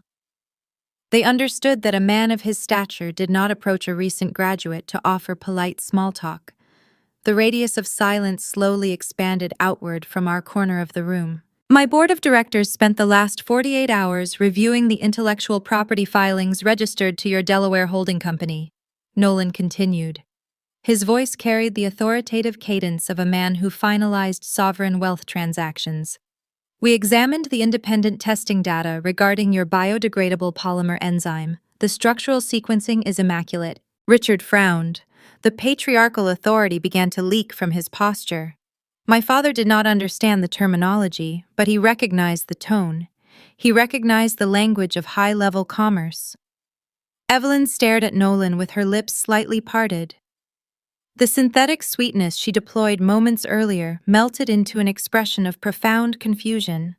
They were listening to an industry titan praise the useless science project they had mocked at the Sunday dinner table. Nolan did not pause to accommodate their confusion. He transitioned smoothly from scientific validation to economic reality. The corporate market functions on a very simple premise. You either create a new revenue stream or you eliminate an existing financial liability. Nolan explained the specific utility of my research. He stated that international regulatory agencies were preparing to impose staggering carbon tariffs on traditional synthetic packaging. The current commercial infrastructure required centuries to process plastic waste. The disposal bottleneck cost the global manufacturing sector 10 digits every fiscal quarter. Your chemical structure neutralizes the primary bottleneck, Nolan stated. The ability to degrade industrial polymers into organic residue within 18 days is a paradigm shift. My firm intends to lead that shift. We do not want to compete with your holding company on the open market. We want to secure the exclusive manufacturing rights for the North American and European sectors before your legal team opens the floor to international bidding. The surrounding crowd of wealthy alumni grew entirely silent. The local property developers and regional investors realized they were witnessing a tier of business they rarely encountered. They were watching a multinational conglomerate negotiate a global acquisition next to a table of hors d'oeuvres. The men who had ignored Preston moments ago now shifted their physical orientation to face me. The social hierarchy of the room realigned itself in a matter of seconds. I maintained a neutral expression. I did not smile. I did not look at my parents to gauge their reaction. I kept my focus locked on the acquisition director. I requested the initial terms of his proposed agreement. Nolan did not engage in preliminary bartering. He operated on a scale that required immediate clarity. He offered a comprehensive licensing contract. He stated the conglomerate would absorb all manufacturing, logistics, distribution costs, and secondary regulatory fees. In exchange, my holding company would receive a fixed percentage of the gross global savings generated by the enzyme. We are prepared to issue a baseline royalty structure, Nolan announced. The initial valuation guarantees $25 million a year. The number echoed across the polished marble floor. $25 million. It was not a speculative company valuation. It was not a volatile stock option. It was a direct annual royalty yield. The sheer scale of the wealth defied standard suburban comprehension. The figure landed in the center of the Coleman family like a physical weight. I observed the immediate physical deterioration of my relatives from my peripheral vision. The blood drained from my father's face, leaving his skin a pale, sickly gray. Richard opened his mouth, but his vocal cords failed to produce a single sound. His mind attempted to process the math. He was currently facing a public foreclosure due to a defaulted commercial loan. He was drowning in a fraction of the money Nolan just offered me as a baseline starting point. The daughter he advised to seek entry-level employment possessed an earning potential that dwarfed his entire logistical career. Evelyn gripped her designer handbag until her knuckles turned white. The realization fractured her curated reality. She had spent the last 4 years orchestrating a vicious smear campaign against me. She told her country club friends I was a selfish failure. She lied to our extended relatives to protect the illusion of her successful son. Now she stood in a room full of the elite society she worshipped and listened to a corporate giant value my intellect at $25 million. The science project she despised was a global asset. Preston stood behind my father holding a crystal glass of sparkling wine. The golden child had built his entire identity on the premise that he was the superior sibling. He relied on my forced subjugation to maintain his fragile confidence. He needed me to be poor so he could feel rich. The venture capitalists in the room had already rejected his hollow buzzwords. The market had already exposed his marketing firm as a toxic liability. Hearing the royalty valuation severed the final thread of his delusion. The muscles in Preston's hand lost their tension. His fingers went slack. The crystal glass slipped from his grip. It fell through the air and struck the polished marble floor. The sharp sound of breaking glass sliced through the quiet reception hall. The crystal shattered, sending bright shards sliding across the floor tiles. It was a fitting auditory manifestation of his ruined hierarchy. The golden child was bankrupt and holding an empty hand while the discarded scapegoat was negotiating an empire. Preston stared at the broken glass near his expensive leather shoes. He did not bend down to clean it up. He lacked the basic functional skills to handle his own mess. He looked small and entirely broken. Audrey stood frozen near the edge of the group holding her smartphone. She had lowered the camera. There was no digital angle that could spin this reality into a positive social media post. I turned my attention back to Nolan.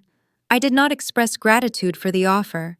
In the corporate sector, expressing premature gratitude signals a willingness to accept less than your actual value. I treated the $25 million as a reasonable starting parameter. I nodded my head once.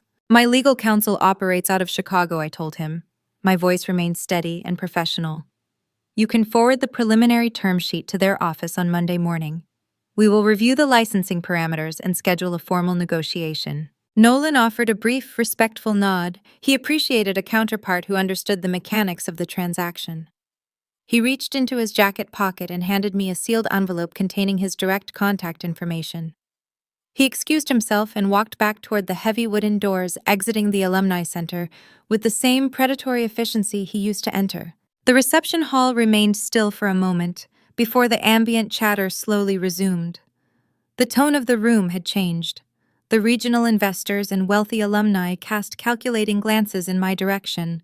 They viewed me through a new lens. I looked at my family. The physical barrier they formed around me moments earlier now felt like a prison they had built for themselves. They were trapped in the corner of the room, surrounded by the debris of their shattered expectations. The transition was complete. The control mechanism they relied on for nearly 3 decades was permanently disabled. The psychological pivot of a narcissistic unit facing sudden wealth is a predictable phenomenon. They do not experience remorse for their past abuse. They experience a severe sense of entitlement. As the shock began to recede from my father's face, I saw a new calculation forming in his eyes. The panic regarding his defaulted loan was replaced by a dark, greedy hunger. They were preparing to rewrite history. They were preparing to lay claim to the fortune I built in the shadows. The confrontation at the Alumni Center was finished, but the true audit of the Coleman family was just beginning. The drive back to the suburban estate was defined by a suffocating silence.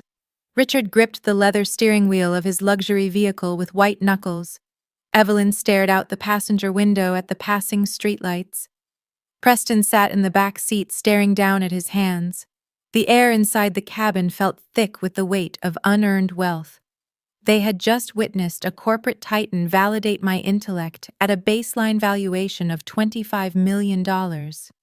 They were returning to a house carrying a defaulted commercial loan. The contrast between my new reality and their impending ruin generated a profound cognitive dissonance. A healthy mind encountering a failure of this magnitude would experience deep remorse. A rational parent would reflect on the years of neglect and feel a crushing wave of guilt.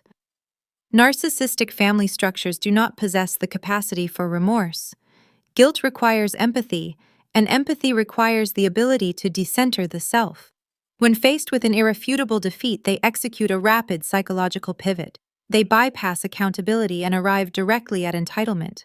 They walked through the front door of the estate, The foyer was dark. A stack of unpaid utility bills and legal notices rested on the entryway console. Richard walked straight to the formal living room and poured a large measure of scotch. He did not sit down. He paced the length of the Persian rug. The shock of the reception hall was fading. A dark, calculating hunger began to replace his initial terror. He needed to reconcile his patriarchal authority with his current insolvency. He achieved this by rewriting the fundamental nature of our relationship. He spoke aloud to the empty room, translating basic parental obligations into a venture capital seed investment. Richard convinced himself that providing a roof over my head during my childhood constituted an early-stage equity stake in my future earnings.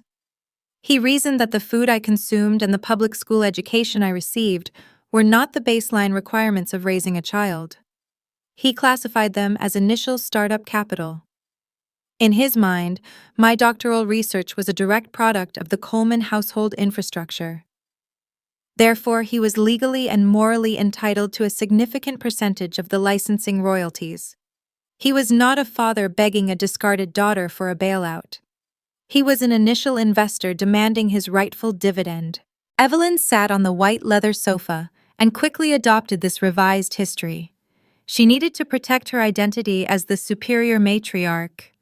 If I achieved global success independently, it meant her maternal influence was irrelevant. She could not tolerate irrelevance.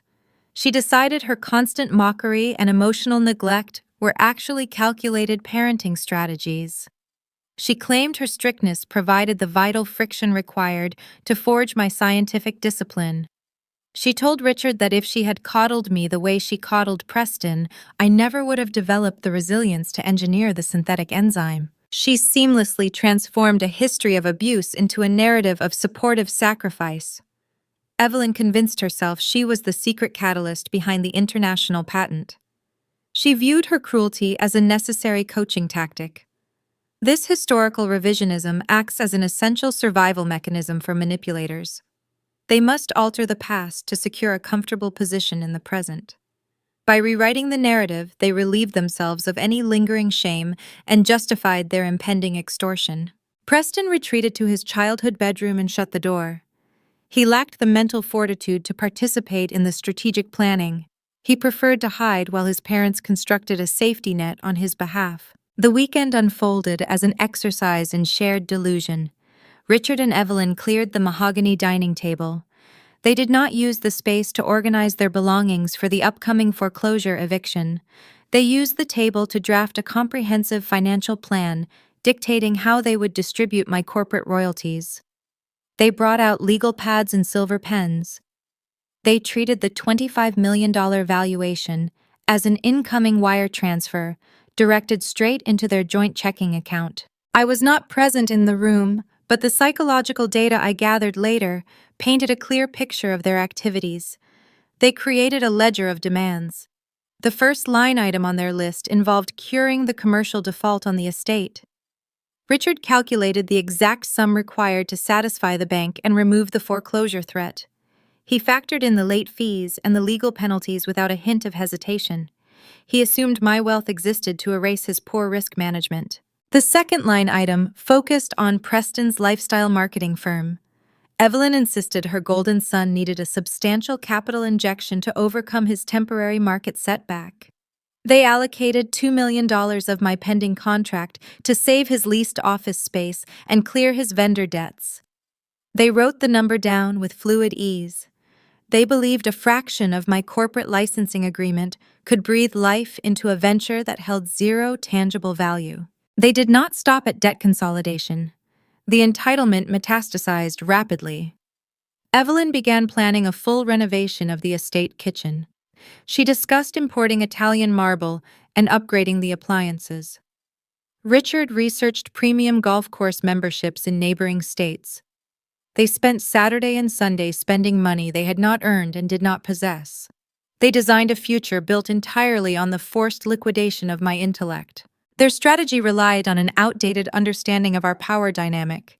They believed they could reel me back into the enmeshed family system using biological guilt. They assumed the title of parent granted them unconditional access to my treasury. They thought a stern tone and a reminder of family loyalty would override any boundaries I attempted to establish. They intended to summon me to the estate and present their financial demands under the guise of an executive family alignment. They failed to recognize a crucial variable in their calculation. The control mechanics they utilized during my childhood were permanently broken. You cannot leverage a fear of abandonment against an individual who has already accepted the isolation. You cannot use the threat of medical debt against an individual holding a global corporate contract. They were preparing to negotiate with a frightened graduate student. They did not understand they were about to face a forensic auditor. By Sunday evening, the legal pads were filled with their delusional allocations. Richard felt a renewed sense of patriarchal dominance. Evelyn felt the comforting warmth of unearned security. They looked at the numbers and smiled. They believed the crisis was averted. The golden child would be rescued, and their social standing would be preserved. They just needed to formalize the transaction. Richard opened his laptop to draft the summons. He did not write a congratulatory message. He did not express pride regarding the international patent. He crafted an email utilizing the cold, authoritative language of a chief executive, calling a subordinate to the boardroom. He intended to issue the message on Monday morning, ensuring I understood the urgency of his request. He believed the digital command would force my immediate compliance. The suburban house sat quiet under the Sunday night sky. The parents slept soundly, convinced their financial rescue was guaranteed. They were oblivious to the reality waiting for them. The trap they spent the weekend building was entirely constructed of fragile assumptions. They were about to invite me into their home to demand a portion of my empire. They were handing me the exact opportunity I needed to execute the final stage of their audit. The stage was set for a confrontation that would dismantle their revised history and expose the raw, undeniable truth of their insolvency.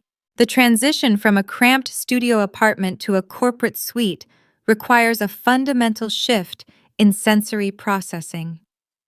I sat behind a polished glass desk on the 34th floor of a commercial high-rise in downtown Columbus. The floor-to-ceiling windows offered an unobstructed view of the Scioto River.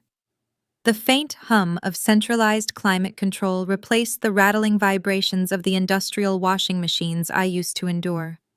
The Delaware holding company Silas helped me establish provided the necessary capital to secure a physical headquarters. I was no longer a sleep-deprived graduate student running centrifuge tests in the dark. I was the chief executive of a bio-research firm holding a global licensing contract. The environment reflected my new reality. The space was sterile, quiet, and entirely under my control. At exactly 9 in the morning, my computer chimed. I opened the secure inbox. A message from Richard Coleman sat at the top of the queue. The subject line read, "Mandatory Family Alignment and Equity Distribution." I clicked the cursor and opened the text. I read the words my father had drafted during his weekend of shared delusion. The syntax was a masterclass in narcissistic entitlement. Richard bypassed any standard greeting. He did not ask how I was adjusting to my postgraduate life.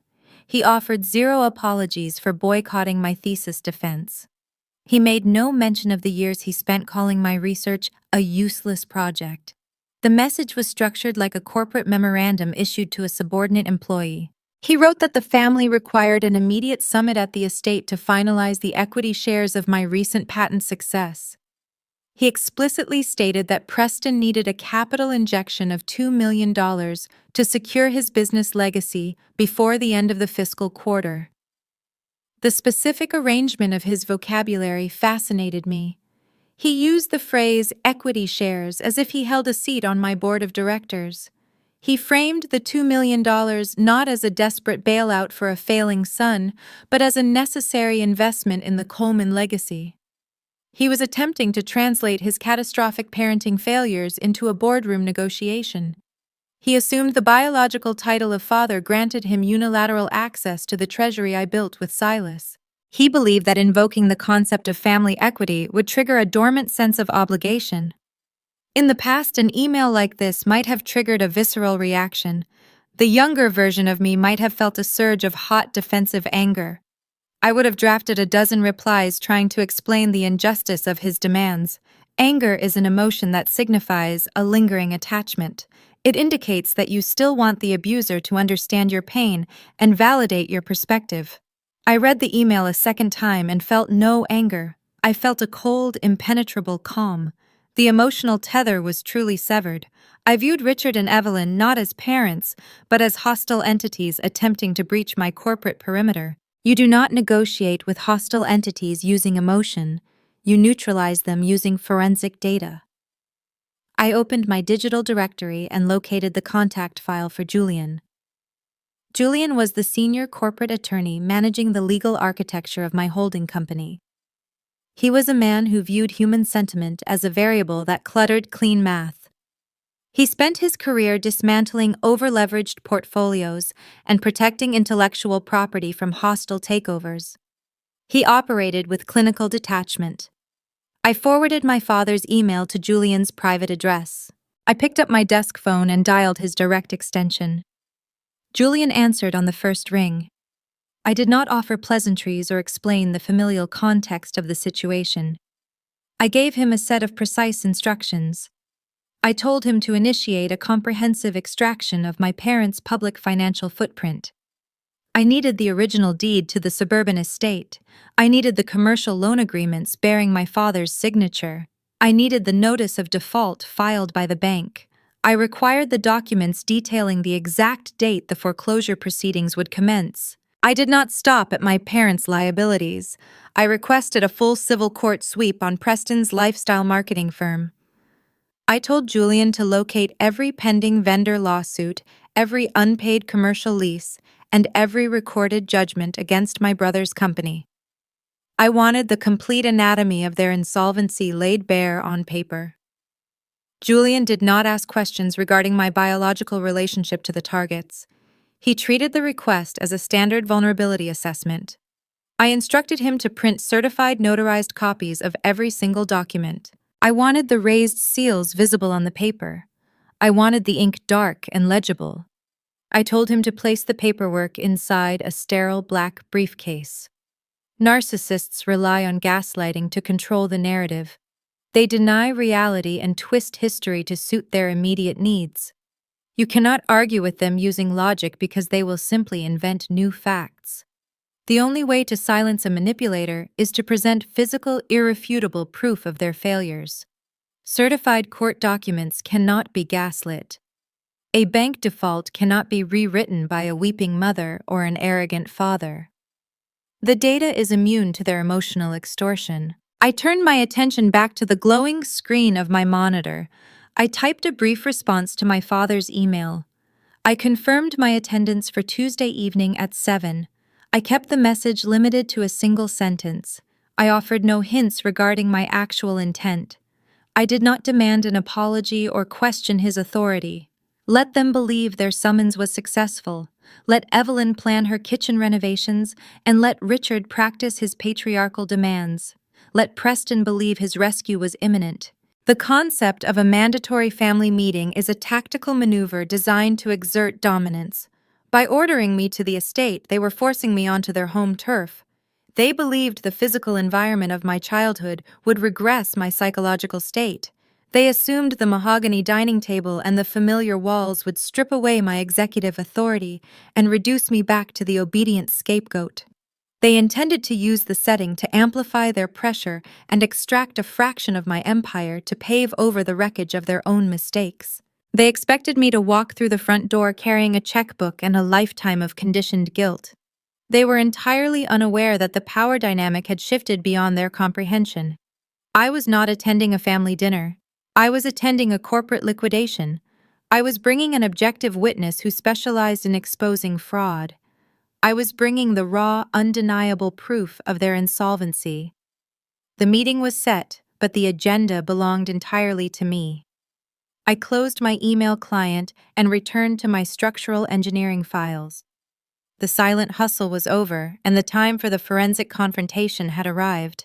Tuesday evening cast a long shadow across the suburban streets of Ohio. I navigated my vehicle through the familiar winding roads of the neighborhood where I spent my childhood. Julian sat in the passenger seat wearing a tailored charcoal suit. He held a sterile black briefcase resting flat across his knees. We did not engage in casual conversation during the commute. The parameters of the evening required silent focus. I pulled up to the curb outside the Coleman estate and turned off the ignition. The exterior of the property told a detailed story of financial rot. A house serves as a physical manifestation of its owner's solvency. The facade that once projected status now projected exhaustion. The manicured lawn featured tall weeds and dry yellow patches, indicating they terminated the landscaping contract months ago. The hedges bordering the brick walkway were untrimmed and overgrown, obscuring the front windows. The brass house numbers fixed next to the door lacked their usual polish. The estate looked like an asset buckling under the weight of an unserviceable debt. We walked up the cracked concrete path and I rang the doorbell. The heavy oak door swung inward. Evelyn stood in the threshold, projecting an artificial welcoming smile. She wore a cashmere cardigan and pearl earrings, attempting to maintain her country club aesthetic. Her eyes met mine, conveying a synthetic warmth designed to lure me inside the trap. Then her gaze shifted to the man standing beside me. The smile fractured instantly. The muscles in her jaw tightened. She recognized the threat of an unknown variable. Narcissists choreograph their ambushes with precise environmental control. They isolate the target on familiar terrain to maximize emotional pressure. The introduction of a third party disrupts their tactical advantage. She looked at Julian's suit and the briefcase in his hand. Her maternal routine vanished, replaced by sharp suspicion. She stepped aside to grant us entry without offering a verbal greeting. The air inside the foyer felt stale. It lacked the scent of fresh flowers she usually displayed to impress visitors. I noticed a rectangular outline on the wallpaper above the entryway console. A valuable antique mirror used to hang in that exact spot. Its absence suggested they were quietly liquidating household decor to cover immediate living expenses. Evelyn led us down the hallway and into the formal dining room without uttering a single word. The mahogany table served as the staging ground for their extortion attempt. Richard occupied the head chair, presiding over the room like a judge evaluating a subordinate. Preston sat to his right, and Audrey sat to his left. They formed a unified physical barrier at the far end of the room. The visual arrangement resembled a tribunal preparing to collect an overdue debt. Richard poured a glass of cheap grocery store wine. His posture was rigid. He did not stand to welcome his daughter. Preston tapped his fingers rhythmically against the table, projecting a nervous energy he tried to hide behind a confident smirk. Audrey held her phone, ignoring the tension permeating the space. I pulled out a chair near the opposite end of the long table. Julian took the seat next to me, placing the black briefcase face down near his hands. Richard stared at Julian with open hostility. He bypassed any pretense of familial affection and addressed the disruption directly. He demanded to know why a stranger was sitting at his dining table during a private family summit. He attempted to use a booming tone to intimidate the outsider and regain control of the environment. He stated that Coleman business required strict confidentiality. I looked at my father, keeping my expression perfectly neutral. I explained that Julian was my senior corporate counsel. I informed the room that I brought him to record the exact terms of their proposed equity distribution. The statement functioned as a psychological lock. I used their own vocabulary against them. I fed them the premise they wanted to hear. The Colemans operated on pure entitlement. They heard the phrase equity distribution, and their greed overrode their caution. They mistook my procedural preparation for submission. They assumed I brought a lawyer to draft the legal transfers they intended to demand. The hostility on my father's face dissolved into a look of triumphant satisfaction. He believed his commanding email had successfully terrified me into compliance. Richard leaned forward, resting his forearms on the polished wood. He cleared his throat and initiated his rehearsed monologue. He adopted the grave, measured cadence of a patriarch delivering profound wisdom. He started by discussing the current economic climate, characterizing Preston's catastrophic failure as a minor industry headwind. He claimed the lifestyle marketing firm was on the verge of securing vital corporate partnerships, but required a temporary bridge to finalize the contracts. He wove a tapestry of minor euphemisms to disguise a major fraud. He painted Preston not as a liability, but as a misunderstood visionary facing a temporary cash flow delay. He shifted the focus toward my recent corporate success. He spoke about the Coleman legacy and the foundational support the family provided me during my youth. He claimed that true wealth was not measured by individual patents or licensing agreements. He stated that true wealth was measured by how effectively a person lifts up their siblings. He wove a narrative of biological duty, implying that my intelligence was a communal resource meant to be harvested for the benefit of the group. He told me that family members must share the harvest when one of them strikes gold.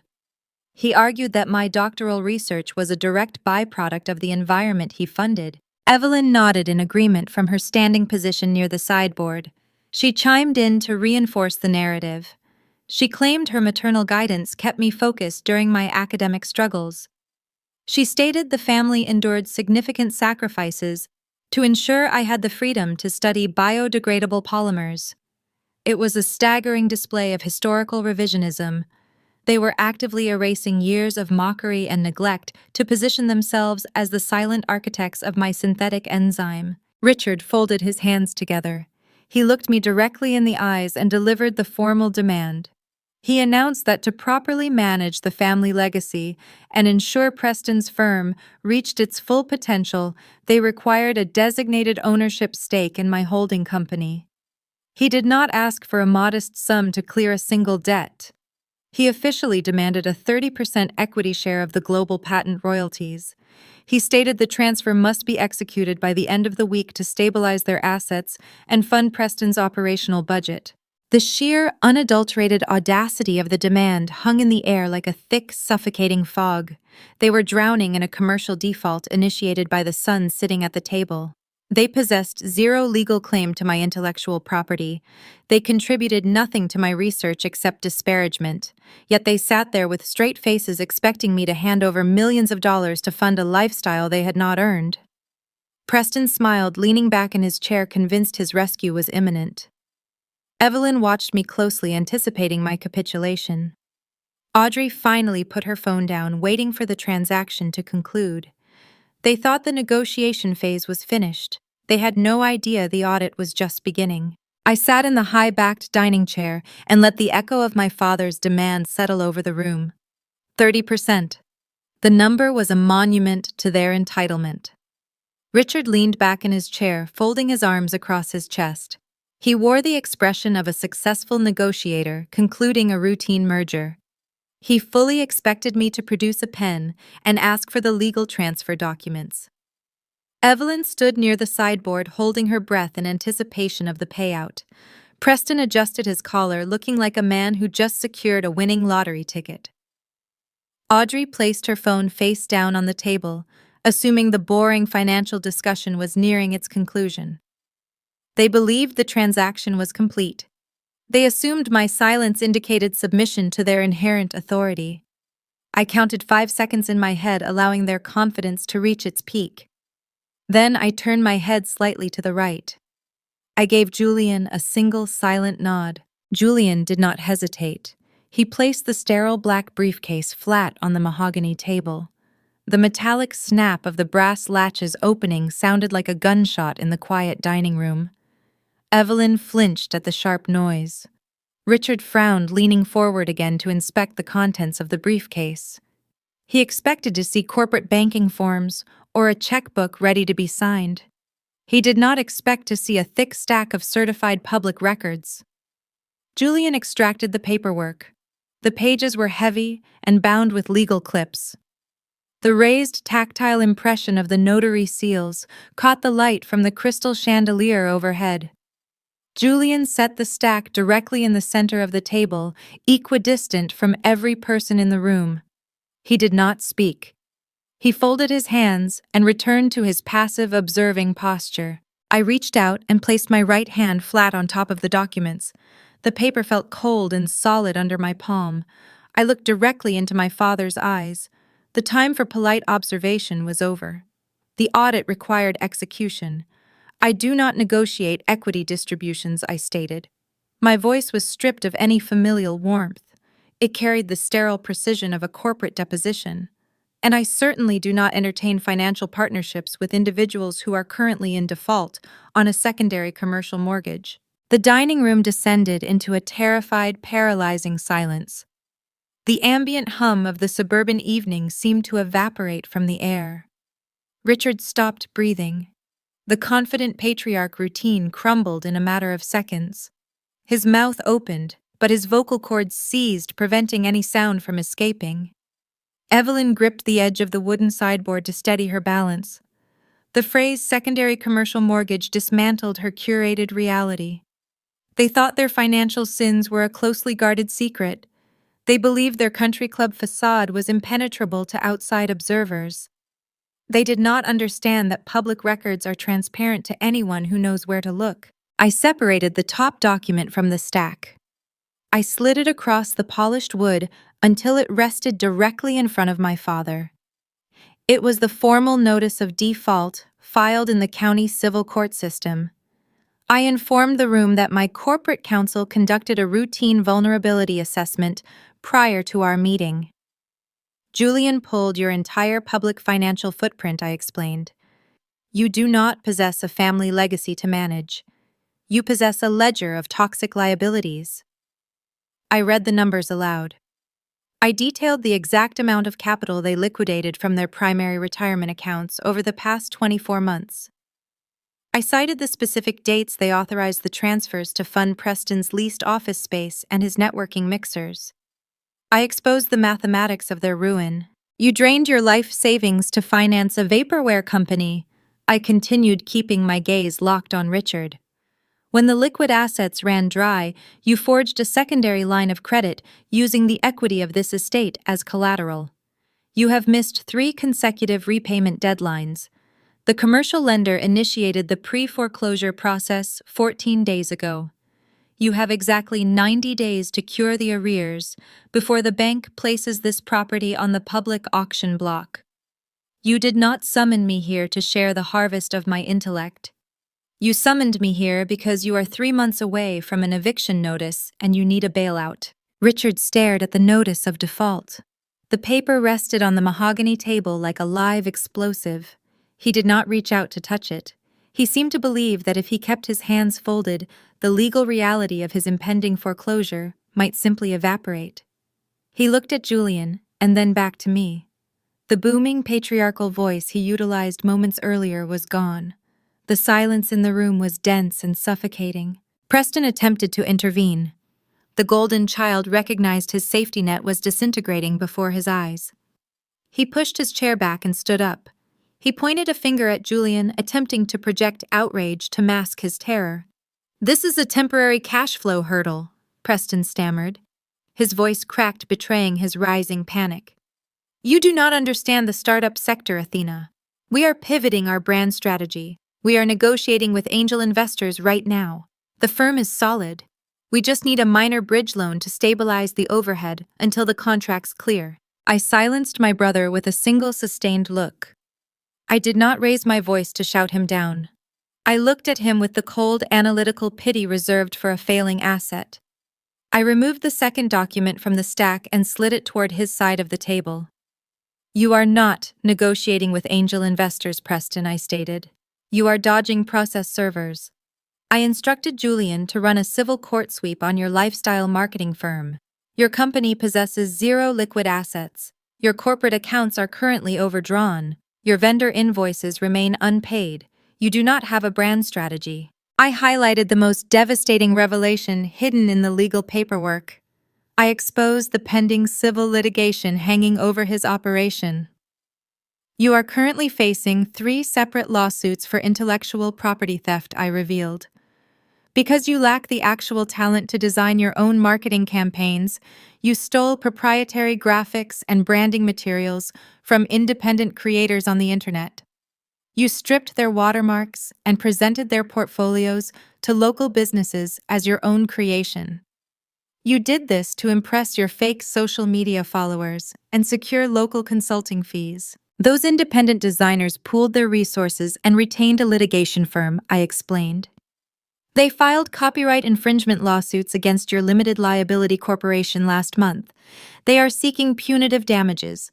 The legal discovery phase will pierce your corporate veil and expose your personal liability. The court will freeze your remaining accounts by the end of the week.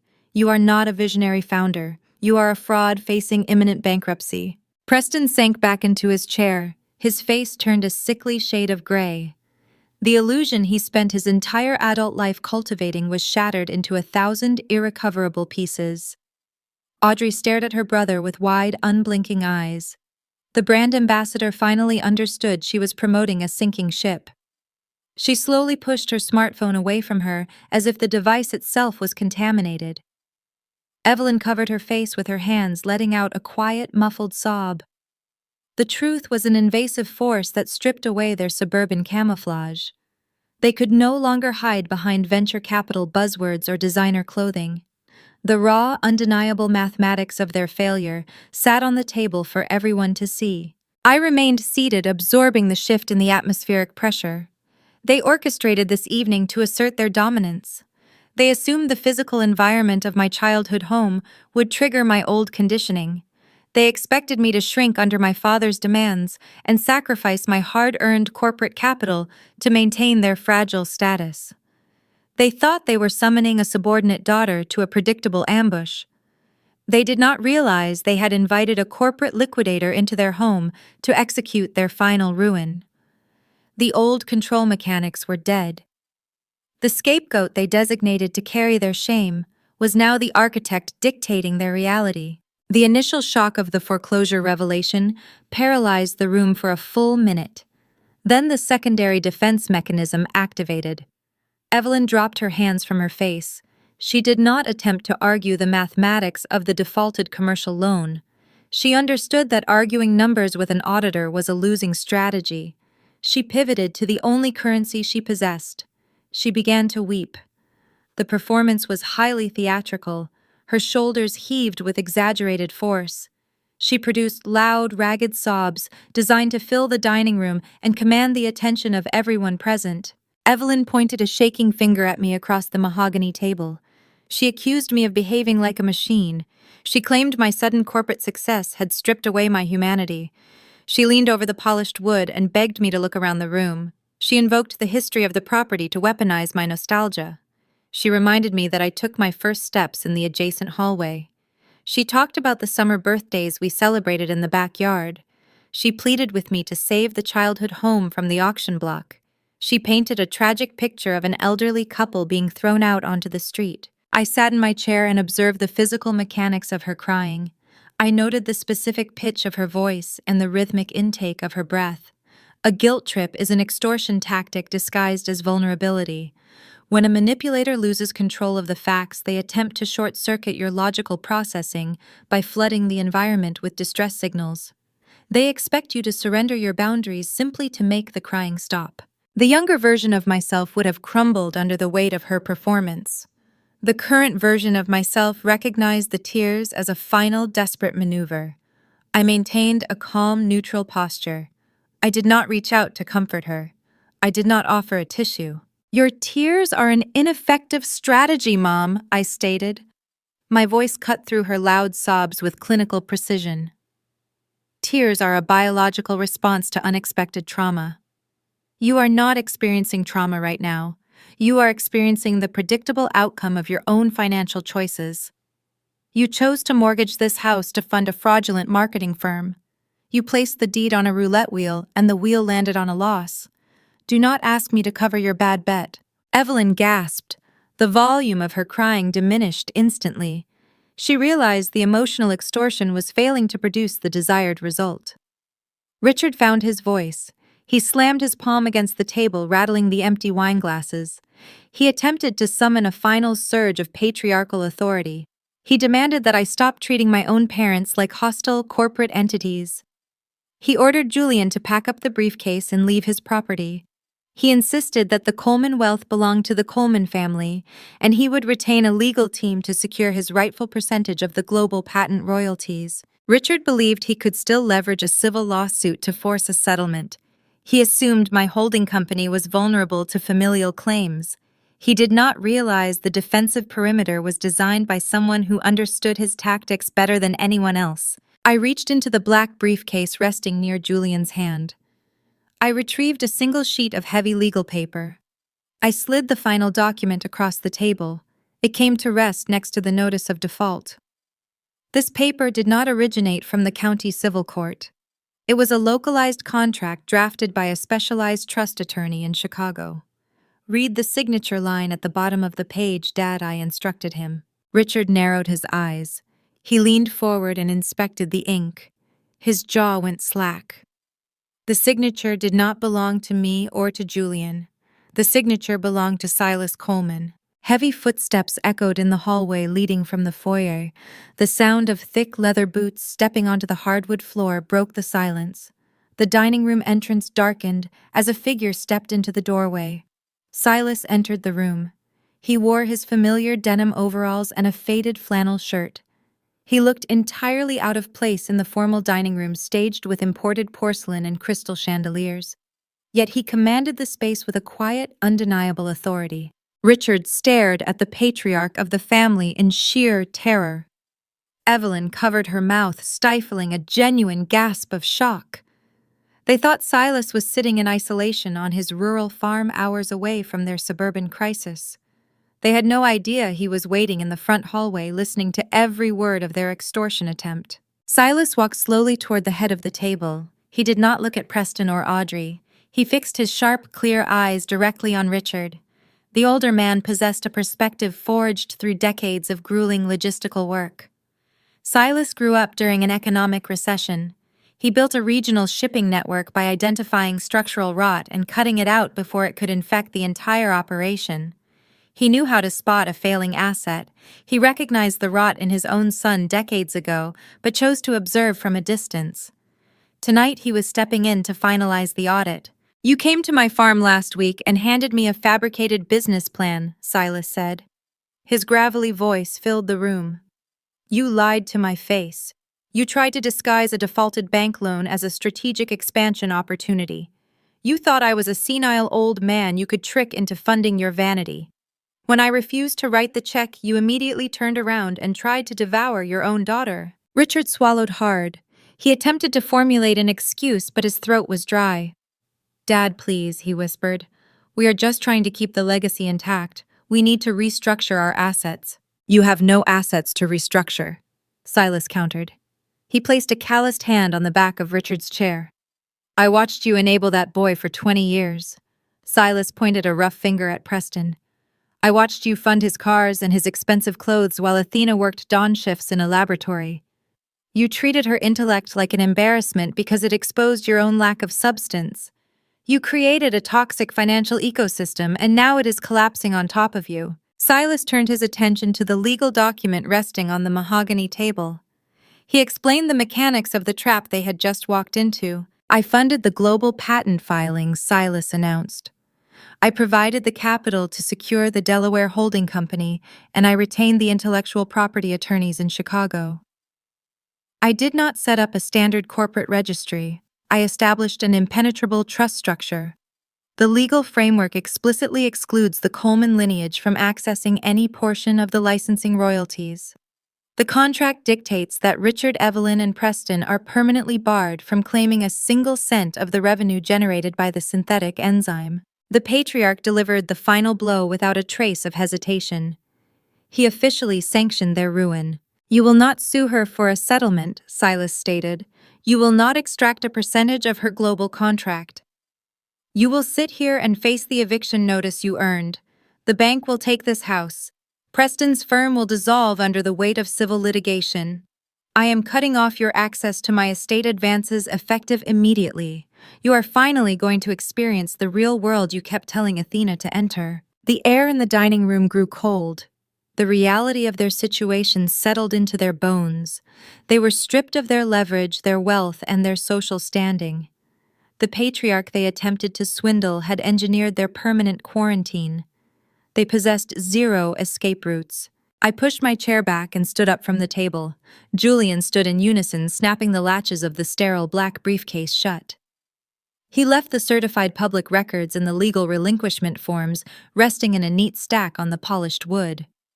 I looked down at the people who had spent my entire youth conditioning me to accept less than I deserved. I did not feel a desire to gloat. I felt the quiet resolution of an equation balancing itself out. You invited me here to collect a debt I did not owe, I told my family. You expected me to build a foundation beneath your sinking ship. But a wise investor never throws clean capital into a contaminated venture. This family dynamic is the most toxic asset I have ever audited. I am officially closing the account. I turned my back on the mahogany table. I walked toward the hallway alongside Silas and Julian. I did not look over my shoulder to witness my father's stunned silence or my mother's renewed weeping. I navigated the foyer of my childhood home for the final time. I reached the heavy oak front door and turned the brass handle. I stepped out into the cool evening air, leaving the ruins of their suburban illusion behind me. The silent hustle was finished, and the era of my global empire had officially begun. The progression of time serves as the ultimate forensic auditor. It does not accept emotional excuses, and it does not grant extensions based on familial manipulation. 6 months passed since the confrontation in the suburban dining room. The distance provided a clear lens to evaluate the final trajectory of the Coleman family. The structural collapse they feared arrived with mathematical certainty. I did not need to contact my former relatives to verify their status. The public records generated by the Ohio civil court system chronicled their downfall with unbiased accuracy. The civil litigation filed against Preston's lifestyle marketing firm proceeded without delay. The independent designers he defrauded retained exceptional legal counsel. During the discovery phase, the presiding judge reviewed the internal corporate communications and the forged portfolio materials. The court pierced the corporate veil of his limited liability company, exposing his personal assets to the impending judgment. The ruling was terminal. The judge awarded punitive damages to the plaintiffs and ordered the immediate liquidation of Preston's remaining business accounts. His company dissolved into a stack of legal penalties and outstanding vendor debts. The visionary founder who refused to work a traditional schedule was forced to face the reality of the labor market. He possessed no authentic skills and a ruined credit score. Today, my older brother works an entry-level management position at a mid-tier retail clothing store inside a suburban shopping mall. He spends his 40-hour workweek organizing inventory bins and processing customer returns. He wears a synthetic uniform shirt. He answers directly to a shift supervisor who is 5 years younger than him. The poetic justice of his situation is precise. He spent his entire youth pretending to be a chief executive and handing out glossy business cards. Now he stands behind a cash register, listening to college students dictate his lunch breaks. Richard and Evelyn faced a similar unyielding reckoning.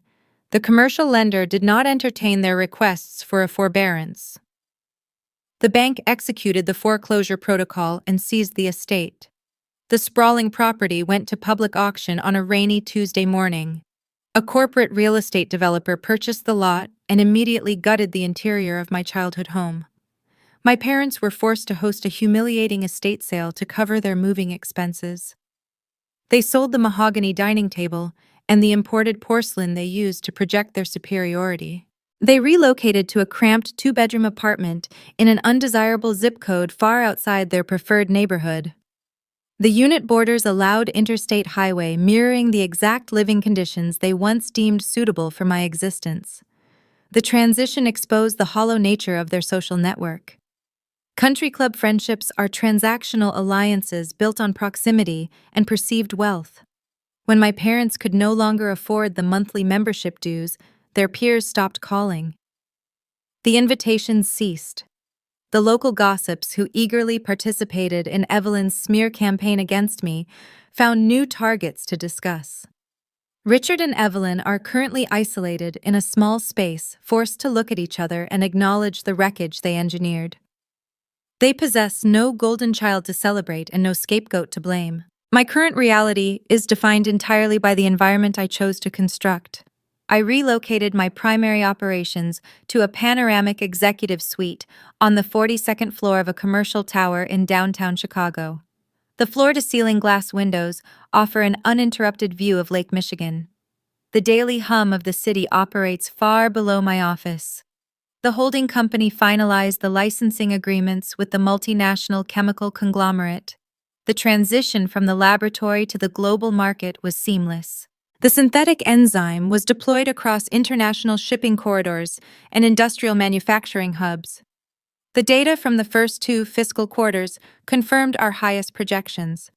The biochemical catalyst successfully reduced global industrial plastic waste by 40%. The useless science project my mother mocked at a Sunday dinner is currently altering the ecological trajectory of the planet.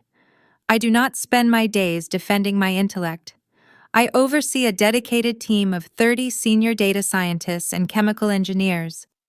I am surrounded by colleagues who evaluate my output as a premium resource rather than a disposable convenience.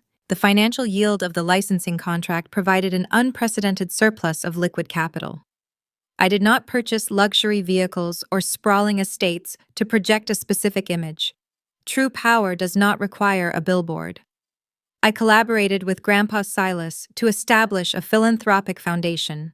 We structured the organization to bypass standard bureaucratic hurdles. Silas serves as my chief advisory director, operating from his quiet farm in Ohio. We utilize the foundation to allocate vital funding to independent academic researchers who lack the institutional backing to protect their own intellectual property. We provide the legal fortress they need to secure their patents and thrive in the corporate sector. We identify the scapegoats hiding in university laboratories and we hand them the tools to build their own empires. Society conditions individuals to endure toxic behavior under the guise of biological loyalty. We are instructed to excuse financial exploitation and emotional neglect simply because the perpetrators share our genetic sequence. This narrative is a trap designed to keep competent individuals tethered to sinking ships. Families built on a foundation of narcissistic control demand that you shrink your ambitions to accommodate their fragility. They require you to set yourself on fire to keep their illusions warm. Setting a permanent boundary against a toxic family system is never an act of vengeance. It is a fundamental mechanism for survival.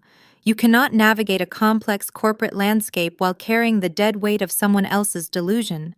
The transition from victim to architect requires you to stop seeking permission from the people who benefit from your subjugation. If you are listening to this, and you have ever had to walk away from a dinner table because your genuine achievements were treated as a threat, I want you to hear this clearly.